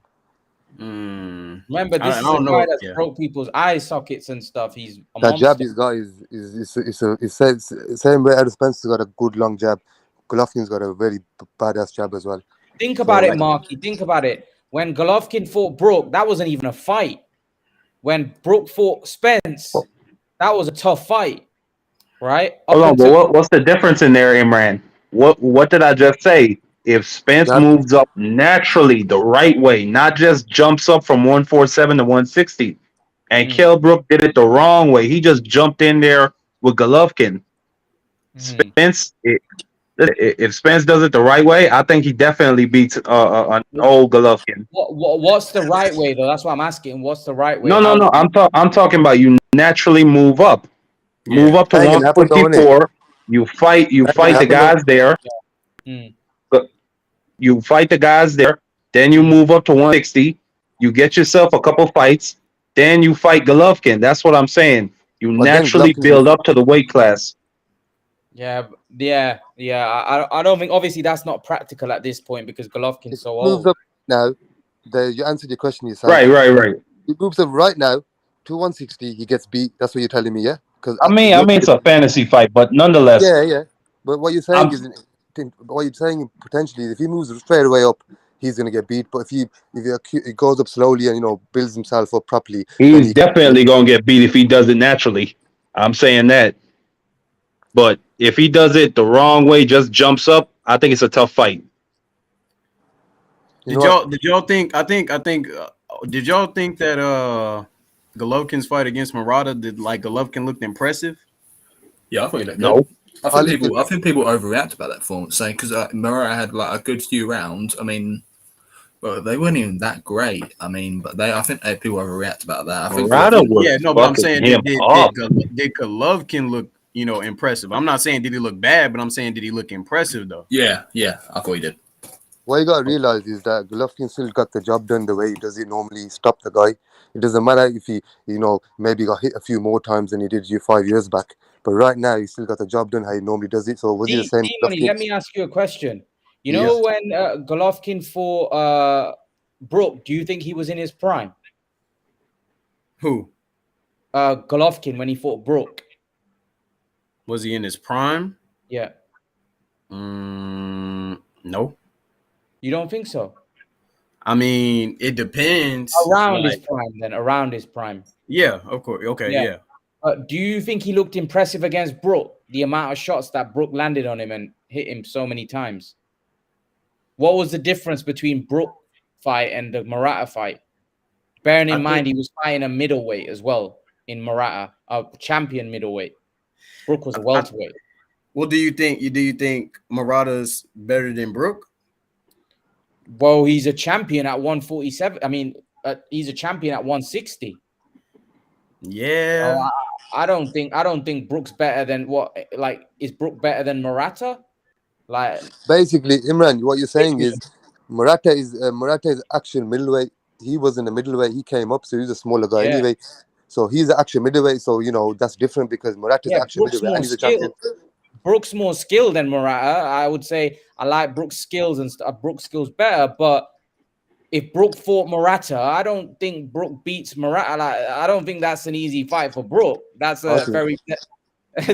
Murata's a big guy, and remember, isn't Murata a gold medalist as well? He's got decent power as well. He's got decent power. I think he is, but he's old too though.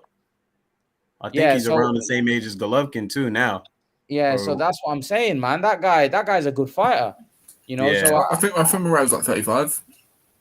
Yeah, Murata's a good fighter, man. He's 35. Yeah, he's a good. He's 35. I'm pretty sure he's the same age as Andre. I think Andre's like 35 too.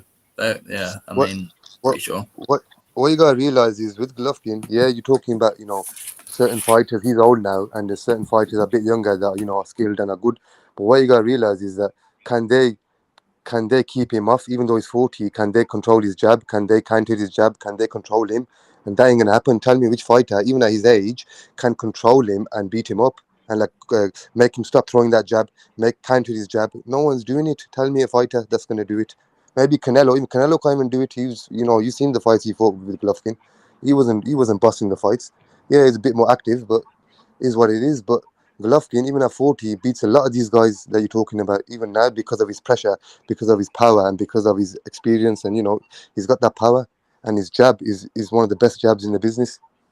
Yeah, he's good. Do y'all see any type of decline in the Golovkin as far as, since he's fought Canelo? Or y'all think it's the same?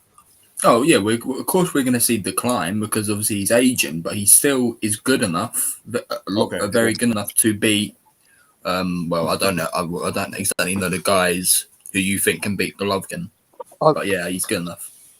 I'll be honest with you. If you went in fights with guys in the 168, the guys you're naming, if they went 12 rounds, they would get hurt. Also, he maybe just get robbed because he's at the back end of his career now, and they're not going to give him the fight because they know he's going to retire soon. So if it's a close fight, he'll lose anyway. It's all about the younger guys that you're talking about need to beat these guys and soundly. Then you can say these are the next guys that are going to take over the sport. These guys you're talking about, really, can they really beat these guys soundly? I don't think so. Yeah, I was saying, and I wanted to ask you too, Imran. What do you think about the Derevyanchenko fight with Golovkin? I don't even remember. Yeah, I think Derevyanchenko won that fight. Okay. Yeah, okay. I thought he won that fight. I thought it was a close fight. I thought maybe he deserved that win. Golovkin didn't look good in that fight. He was hurt many times. He didn't look good to me. But I didn't think he looked that bad against Murata, to be honest. I think he looked all right. But against Derevyanchenko, yeah, he was lucky there. Yeah, so that's what I'm saying. So I feel like a few, like a Spence, for example, that's, talent-wise. Now, I agree with y'all about the size, but talent-wise, that's a level up from a Murata to me. I didn't really rate Murata. That's a level up from a Derevyanchenko. So maybe because of the size, but, other than that, with him being, his age and stuff like that, or like we talking about prime Triple G, yeah, no chance. But yeah, I don't know. What do you think? What do you think about I don't know, D, did we get your opinion on Better be Evan Smith? No, but I think Joe Smith's he's a good fighter, but I think it's level to this, man. And I think Imran, I watched your prediction video and gave you a like. I watched your prediction video on Smith and Better be Evan. I agree with you 100%, man. Like a lot of people are called monsters, you know, that word is tossed around and stuff like that, but Better be Evan is a monster. Like he actually is like a monster. Like it's not a joke or a cliche type of thing to say. Like, man, his like going back and watching his fights and he just, especially what he did to Gosdick and stuff like that, it's just like, man, this dude, he folds people. And I'm gonna say this too. What do y'all think about this? I say Bivol saved Canelo from getting folded like a chair, like a napkin. Because if he would have beat Bivol and then went and fought Better BF or Undisputed or something like that, I think Canelo would have got folded, man. I'm sorry. Honestly, if I'm being honest, I don't think he would have fought Better BF anyway. Oh, okay. I think he said it, right? Didn't he say it, Imran? Didn't Canelo say it? I mean, I don't know, man. It just doesn't sound believable. Imagine Canelo versus Beterbiev. Like, Beterbiev would kill him. Yeah, honestly, he would. I was one of those guys that actually said that Canelo would beat Beterbiev. I remember back in the day. Wow. But man, I think Beterbiev would do some serious damage at this point. You know what I mean? Canelo should never have gone to fight Bivol, because if you guys don't know, he lost every round against Kovalev.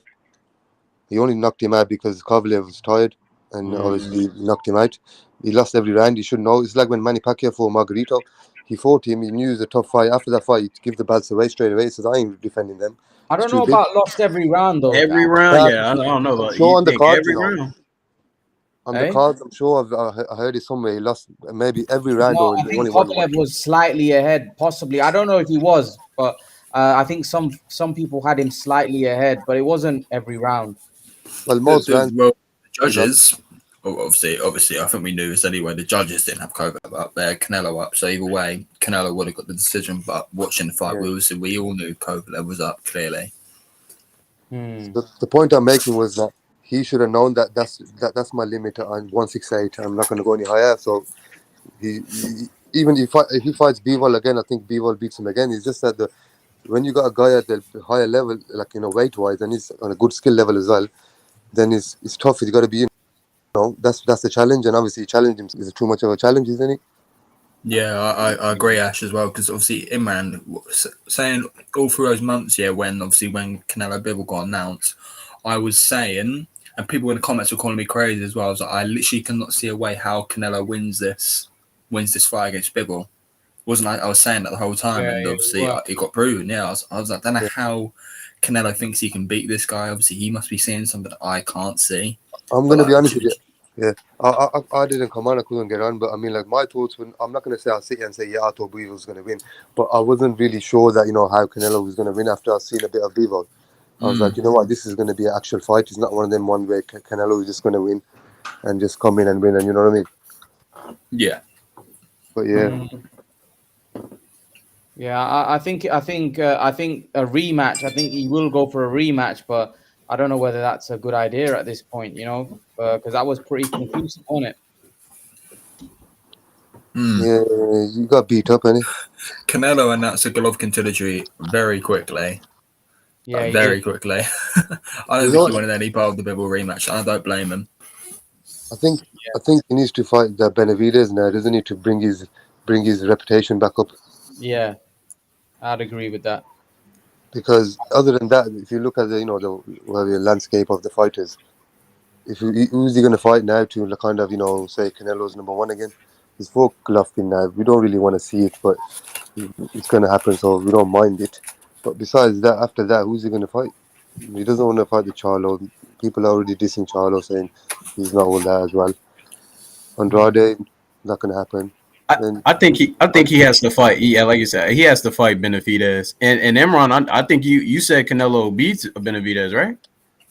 Yeah, I think he beats Benavidez. Yeah. I think that puts if he beat Benavidez, I'm gonna be honest. Oh, I don't know about personal opinions, but I know just like in the boxing scene, that put him back to number one. I feel like the way Benavidez has been like hyped up and the Mexican monster and all that. What are y'all saying? I feel like that if he beats him, it puts him back at number one. I'm not that high on Benavidez. You know that, D-Money. I'm not that. I know. I've kind of changed my mind on that Canelo Benavidez. Obviously, before, at first I was like, no, Canelo wins, and then I was like, it's a very tough fight for Canelo. But I kind of think, because I actually rewatched the Bivol Canelo fight. I don't know when.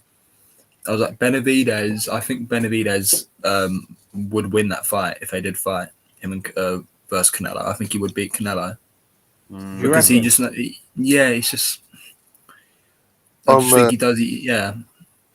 Well, I'm with Imran. I think Canelo beats him. I think right now he ain't got the experience. He ain't got that, big fight experience where, going in there. Maybe you're saying, he's a bigger guy and maybe he's a bit quicker, maybe in the footwork wise. But Bivol, you gotta remember, he's really what you call it. His fundamentals are really good. That's why the jab and all how he fights is really fundamentally sound. When I see Benavidez, I haven't seen much of him, but what I've seen of him is a bit wild the way he throws his punches, and Canelo I think would be a bit more clever for him and maybe beat him. I think Canelo right now, but maybe in a few years' time, if he gets a bit better, then maybe a bit more interesting. Carl is asking who would win, Bivol or Beterbiev? Beterbiev. Man, that's to me, that's 50-50. I think I said in the comment, it's 50-50. But I think Beterbiev has the edge because of the power. Did you see what he did to skill? Yeah, Marcus Browne. But I'm not comparing Marcus Browne to Bivol, but I'm just saying, similar style. Bivol's skills, like he would fight Beterbiev like he fought Joe Smith. And it's just like Beterbiev is a much better version of Joe Smith as far as being like a, walk down pressure fight, trying to get you out of there type of fighter. He's not putting no shade on Joe Smith, but Joe Smith is a one-punch fighter, really, isn't it? He's just got that one punch, the right hand. Yeah. You stay away from that right hand. I think Joe Smith is really overrated, man. Like I thought he lost to Vlasov anyway. I don't think he should be world champ. Like all these other wins, really. I mean, they've been against washed-up guys. I mean, he didn't really look that good his last fight. I think Beterbiev is just going to destroy him, man. The fight for me is obviously in the Bivol fight. With the Who Joe wins that Smith one? I still think Beterbiev. I don't think Bivol does better than Gavods. I can never say his name, Gavodsvik. Toxic. Yeah, because Gavodsvik, I thought he was getting. That was a really good fight, man. He was getting a lot of success because he was using angles. He'd throw combinations. He'd move out. Bivol. Since when does we all like Bivol? He's a good boxer, but he never uses angles or anything.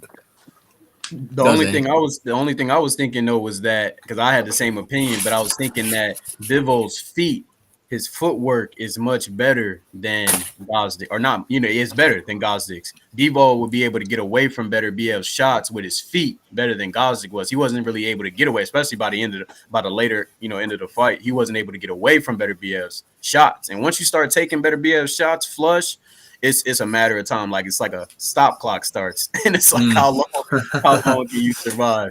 Yeah, man. It's gonna be over. So we all saying that Beterbiev beats Bivol? No, I say it's close. Yeah. I don't know, but I give Bivol I say it's 50-50. I say you can't choose because if Bivol comes right, he's gonna try to do what Gazdik did, but he's gonna do it better. So I think Bivol has a really good shot. Yeah, I'd have to agree. I think he has a good shot in that one. I mean, I think Bivol fighting Gilbert Ramirez. I heard they're actually like negotiating. Yeah. I made a video about that. Uploaded today. Basically, I think that Oscar De La Hoya said that they're in negotiations with Dimitri Bivol for that fight. I'm not that impressed with Gilbert Ramirez. I think Bivol will beat him. What do you guys think? Yeah, he would. Gilbert Ramirez, I mean, he's tailor-made for a guy like Bivol. Yeah, Like he gets hit, so he's tough, man. He's definitely tough. He's got power. But I mean, you need a lot more to beat, a guy like Bivol. I think Bivol's gonna give him a boxing lesson, honestly. Yeah. Mm-hmm. I'd have to agree with you there. It's exciting, though. It's exciting, the build up and everything. I mean, it could be a good fight. Yeah. Yeah. What do you? I don't know. I've seen him fight. He's a southpaw. He's quite methodical in his approach. Very slow. Yeah, I can't see it, man. I can't see it. I'll be honest with you guys. I can't see how Zordo Ramirez beats Bivol. I can't see it. I can't. What do you think, D? Yeah, I don't see it. I agree with y'all 100%. Yeah, I just don't see. I mean, to me, Bivol, and it was when I was watching him before the Canelo fight, I was like, this guy is like, one of these like, top 10 talents, like top 10 to me. Like this dude is legit. Like this is not a joke. This is an A plus. This is an A fighter. You know what I'm saying? A plus fighter to me.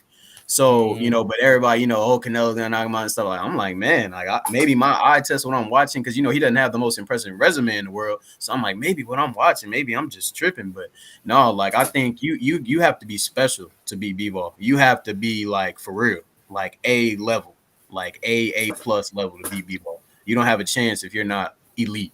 Like you don't have a chance. Yeah, I'd agree. I think Bivol's I think he's the real deal. I'm glad Bivol as well is actually getting the recognition now, because before Canelo, not a lot of people really knew him. Like some people, were calling him a Euro bum, whether like I'm glad he's getting the recognition now, because he's a really good fighter, man. Yeah, he is, no doubt, he's a really good fighter. I think there'll probably be, there'll be more respect put on his name now that he's beaten Canelo, and not just that, he needs to really. I think some people are still saying he needs to fight Beterbiev because Canelo was a smaller man, so they still want to see him fight the best in his other division. Because let's be honest, Bivol and Beterbiev are the two best in that division, and they're head and shoulders better than everybody else. Right. I mean, we already saw what Bivol done to Joe Smith, who Beterbiev's fighting for another belt. I think Beterbiev might do even better. I think Beterbiev might destroy him. Oh yeah, he's gonna brutalize him. I'd say he's gonna get him out of there. Joe Smith's tough. What do y'all think about this though? Does Beterbiev? The only chance I give Joe Smith is Beterbiev does take shots, and Joe Smith ain't one that you want to take shots with per se, especially if you've been down before. So and I know he got up, but I'm just saying like that's not a risk that you want to take. It's boxing. One punch like that hit you the wrong way, and then it's like it goes downhill. So I'm just saying. Yeah, definitely. I mean, Joe Smith, he punches very hard, man. It's just like obviously because of how good like Beterbiev is, like the hype he's got. It's like, I mean, it reminds me a bit of Canelo. A lot of people thought Canelo was unstoppable. I'm kind of getting that with Beterbiev as well. I can't really see anyone in that division beating him like that. Yeah. But he definitely could, man. He's he's a powerful guy and everything, but Beterbiev's pressure and everything, like he'll lose his power as the rounds go on. He's not going to be as effective when you've got a guy, coming at you on the inside and stuff. Yeah. I haven't looked at the over-unders for this fight, but I don't see it going 12. Not a chance. I don't see it going 11. Because I just think Beterbiev is going to, like, it's either going to be a corner stoppage or Joe Smith is going to go. Yeah. I think it's going to be like a Marcus Brown type of thing where he's just going to beat him up. You know what I mean? Because Beterbiev beats you up, don't he? He does that to everybody. Everybody. Yeah. He has no. He has no. Like he's a bad dude, man. He's a bad dude. He's a Khabib of the boxing. He actually sounds like Khabib as well. Have you heard him talk? He really does sound like Khabib. I was shocked when I was hearing him talk English. He really sounds like him as well. He looks like him and sounds like him. It's just a bit weird, man. I don't know why people are shocked that Beterbiev can speak English. Like I remember him speaking to Timothy Bradley a while back. I knew he could speak English a long time ago. Yeah, a lot of people were surprised about that. Canada. Isn't he from Canada? I know. He lives in Canada now. Yeah, right. Yeah. So he's originally, isn't he? Obviously, he's originally like, isn't he? From Dagestan. Yeah. Dagestan, and then yeah, those guys are tough, man. They're tough, man. They're made out of like stone or something. I don't know what that is. Him and Khabib, like it's just like, what are you like? What are y'all it's because made they train in the mountains. Yeah. Right. It's not just that, but yeah, they're built different, man. Drinking goat's milk and lifting rocks. I mean, Khabib was wrestling bears when he was like younger than me. Like he was a little kid, man. He's wrestling bears and stuff. Guys are different, man. Like Beterbiev is one of the fight. I don't know if y'all have a fighter. Like who's a fighter that if you were in their division and you had to fight them, like you'd actually like be scared to like, or like, you know what I'm saying? Scared. Like I'd be scared. You said who? Mike Tyson. Yeah, right. Yeah, I'd be scared to fight Mike, but better like right now, Beterbiev is like, yeah, he's up there. One of the only ones for me. It'll be Beterbiev or Inoue. Well, Beterbiev and Inoue will be them. Yeah. Well, Wilder and AJ. AJ, Wilder and AJ. Yeah. Oh, definitely. Wilder, yeah. I'm not as scared of AJ. Like, seen him in the ring coming towards the eye, fucking shit. Yeah, right. Yeah, but Lil Penny's in the house, man. Lil Penny, how's it going, brother? Hey, man, can you guys hear me? Yeah, we can. Yeah, we can see you. We can see you and hear you. Lil Penny, man. Beterbiev v Smith. Who wins? Oh, I think Lil Penny's having some issues with his connection. He's in the train, I reckon, so that's why. But let's see if we can get his connection together. But yeah, man, I really hope they make the Beterbiev Bivol fight. But they're saying, you know, Bob Arum was talking all that nonsense that nobody really wants to see it. Bivol's boring. So let's hope they don't do none of that crap. You know what I mean? And they make that fight. Mm-hmm. I mean, I'm pretty sure, you know, Arum, he likes doing inside fights. He wants Bivol to come to top rank. I'm pretty sure Bivol, you know, him versus Ramirez is going to be his last fight in the zone. And, you know, Eddie Hearn hasn't exactly done that great for Bivol. Yeah, he got him the Canelo fight finally, but like, he's done terrible for him.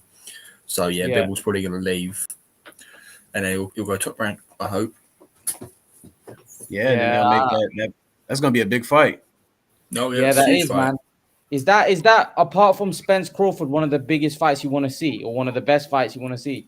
I mean, I'm gonna say I have to give it its respect. You know what I'm saying? Yeah, definitely. I have to give it its respect. I mean, that is the two best light heavyweights going at it for undisputed. Two amazing fighters going at it for undisputed. I don't know what more you can ask for. You know what I'm saying? Yeah, I don't know what more you ask for. Well, guys, I want to touch on a topic, and I know Makai is probably going to get riled up about this. Tyson Fury says he wants $500 million for the winner of AJ and Usyk if he's going to come out of retirement. What do you make of it? Personally, my opinion is I don't think Fury wants any part of Usyk. I don't think he wants to fight him. From the way he's been going, I know a lot of people get riled up because there's a lot of Fury fans, but I don't think he wants to fight Usyk. What do you think, guys? I'm gonna let the UK guys go first on this. Yeah, Fury's an idiot. He doesn't want to fight Usyk. I mean, he's made it very clear he doesn't want to fight him as well. Like if AJ wins, he'll come back and fight. But if Usyk obviously beats AJ in a rematch, he'll just stay retired. That's what he'll do. Like he's obviously the 500 million thing. He's not actually being serious. You know, that's just what Fury does. But I really don't think he's interested in fighting a guy like Usyk because you know Usyk has got the style to beat Fury. You know, when you look at, you know, the small, slick guys like, you know, Cunningham, not just slick, you know, like even guys like Otto Wallin, you know, guys like that, they've gave Fury problems. You know, I just don't think Fury can beat a guy like him, so he'll just play it safe and stay retired. What do you think, D-Money? You know, I get tired of this stuff, man. Like that's, you know what I'm saying? Like what, and you know what the thing is, Tyson, he's such a big star that he's let this star stuff kind of go to his head. Like you gotta, you know, there's so many guys in the light or in the heavyweight division that you haven't fought. You know what I'm saying? Like there's so many guys. Like, fight these guys. Show that you are the king. You know what I'm saying? Like, yes, you one of the guys. Wilder, you beat him multiple times. Like, hey, salute. But you can't just take those wins and then, all right, I'm the king and I own everything and I don't need to fight anybody else. I'm just retired. Like, you want $500 million. That's ridiculous, bro. Like, what about greatness? What about you know what I'm saying? And I was watching somebody else's stuff earlier, and they were talking about they feel like that he's doing this because he's undefeated, and so he wants to hold that O. For him, his legacy is gonna be that O.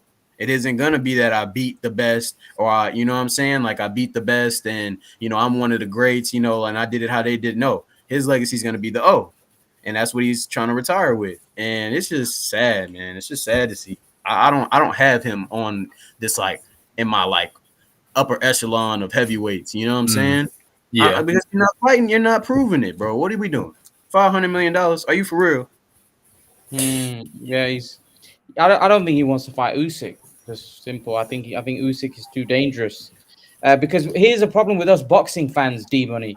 We've already crowned him the best of this era. And he's thinking, why do I need to fight Usyk? It's dangerous. High risk, no reward. So unless I get stupid money for it, I ain't going to risk it because fans have already put him as a consensus champion of this era without him having to fight everybody of this era. You see, because everyone says Fury's the best. Right. So why does he need to prove he's the best when people already think he's the best? Honestly, the Fury fans are very like bad with it as well. I've seen a few people, they say Fury doesn't actually need, guys like AJ or Usyk. They don't do nothing for him. He can just retire. There's people out there saying he's better than Ali. That's what I'm saying. And I think Shakur said that he would beat him. He didn't say he was like over. I don't know what he said, but I think he said people out there saying he's better. That's ridiculous. Like that is like Muhammad Ali had 25 world title fights. Fury's had 5. Come on, bro. Preach, Imran. That's he's a great fighter, but there's levels to this, bro. And what you're doing is like you said, he's riding this like hype and this love that he's getting. And he's a huge star, bro, and I can't take that away from him. But if you want to be compared with the greats, bro, you gotta fight people. You know what I'm saying? Like you gotta, bro. Come on. Yeah, Fury's never struck me as a fighter who is, who wants to be great. It's always something with him. He always has to fuck about, just something like that. He's never, going to be a fighter that's just going to fight, all the best guys at once. He will just, he'll probably retire for a couple years, then maybe come back. That's just what he's like. Yeah, I'd agree, man. I'd agree. Yeah, man. I'd have to agree. Guys, man, I'm gonna close this thing up now, man. It's been 2 hours. Guys, thanks for coming on. Everyone that's contributed, thanks for coming on. Guys, I'm gonna leave you guys with the last word, man. D, Mackay, Ash, if you're there. You guys, man, anything EK's coming on. Let's see EK. I was just about closing off, but EK's come on. EK? Yo, what's up, man? What's good? It's all good, man. I was just signing out, but EK, you come on, man. So let's prolong it a little. Thanks, bro. My bad. I decided after work, so I thought I'd join. No worries, man. No worries. Yeah, man. What do you make of Fury asking for 500 million? Like as a fan of boxing, I really don't want to get in. Like my job isn't to be the businessman, but even Floyd didn't make 500 million a fight.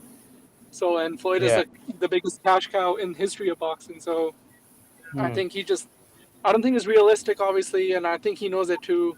Maybe he's looking for that, like Saudi money. Maybe he wants to fight in Saudi, and maybe they will give it to him, to be honest. So maybe he's playing that game, but I don't know if he's gonna. I don't know, to be honest. I just if he wants to fight, I think he should fight the winner of AJ and Usyk and unify. And other than that, there's another I don't know who after that fight Tyson Fury, maybe I think Wilder and AJ still should. I think I'm more interested in that Tyson versus Usyk, to be honest. I want versus AJ more, even without the belts. Even if say AJ loses to Usyk, I want Wilder to come back and fight AJ. That'll be a pretty good fight still. Yeah. Man, I'm saying he got to fight somebody. Like, okay, like you, if you're the best, bro, if you're the king, you can't be scared of nobody. Like, you can't duck. You know what I'm saying? Even if you're not gonna fight Usyk, like, fight Joe Joyce, fight Joshua anyway, fight Jared Anderson, fight. I like, just fight somebody. You know what I'm saying? Like, prove that you're the Yeah. best. You know what I'm saying? You know, out of the top three, out of the big names of the heavyweights, Wilder, AJ, Tyson Fury, I think if they all were to fight, I think most people, just because of his style, I think Tyson Fury would come up on top. But like, they have to fight still, and I think what's really hurting boxing, all these different promoters, promotions, TV channel, belt organization. I don't know. I just feel like, bring up Muhammad Ali. Back then, there was only one champion. There wasn't like when Muhammad Ali fought, Sonny was the only champion. When Muhammad Ali became the champion, he was the only champion. You know, like all these different champions, these different organizations. It's really like really puts a fork in the road for everything to come. Yeah, I'd agree, man. Imran, do you think that it's Floyd's fault that these fighters are taking this, like, they don't want to lose their O route? Yeah. Like Tyson, even Jermall, you know, he's doing the same thing. I don't want to lose my O. Bro, it is his fault. Who cares about this? Oh, and and I feel like that's destroying boxing. Like, bro, you're not fighting nobody, bro. I think people are too worried about their O nowadays. You know, man. I think it holds a big value. You know, as soon as you Nah, lose your Imran. O, people say the guy's been beat, the guy's lost. You know, Yeah, but Right. you can't that blame needs- Floyd Mayweather, because Mayweather flaunted that he had the O, but then he fought everyone and beat him as well. Just because he's done it, these fighters are trying to copy him by saying, well, we would want to lose the O, but you're not fighting anyone, like you're saying, so you can't blame It's someone not like that. Yeah, but it's not Floyd's fault. But it's Yeah. just the tidal wave effect of Floyd's career, because he casted the biggest shadow in boxing, and everyone else wants to be like Floyd. Yeah. They all want to make them hundreds of millions, and they all think being undefeated, He being only the bad, he only being started the making the millions near the end, though. He's not want to make the millions already. He only started making the millions after Oscar De La Hoya, and then, you know, after that he started making the money. Then he made the big money, Pacquiao, McGregor, etc. But before that, he was only he wasn't making But hundreds of honestly, millions. I don't even think I don't even think it's all due to the fighters. I think I think when the young fighters climbing up, I think the promoters really, because like the promoters, for them, the fighters are their bank. You know, like they want to protect their income. They want to protect their like star, or supposedly like upcoming student. That's true too. You know Imran, that. you were saying that, yeah, with De La Hoya, he was doing that. Imran was saying. Yeah. And the funny thing is, if you look at De La Hoya's career, he fought everyone to be a star, right? Right. And now, like when you look at like Munguia, man, the guy is like literally the most padded. Him, Tank, and all these other No, fighters are like the most. Ramirez is the most padded. Yeah. But he's under Oscar too. Yeah. You know, Oscar. Yeah, and then even I don't Tank. know. They bought Garcia's last fight. I don't know who that guy was. Emmanuel Tagai. That guy came to run around and play. I don't know what, hide and seek. I don't know what he was doing in there. That was ridiculous. Tanks is proper padded though. He's such a big star, but we don't know what weight he's fighting at. He's not a proper champion at any of the weights, but he's such a big pay-per-view star. So you tell me, he's the most padded one. Yeah, there's that's a lot true. Yeah, a lot of He's made padded. so much money without being a champion, without fighting a proper legitimate champion. Yeah, but I'll say this too though. But Devin was Pedraza, really. Yeah, but did you hear that he got forced to fight him, Imran? Who? He didn't want to take the fight. Tank.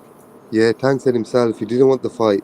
He was forced into the fight at some short notice. I don't know what it was exactly, but he said himself he was forced to take that fight, and it was a setup, and I just took the fight because I believed in myself, etc.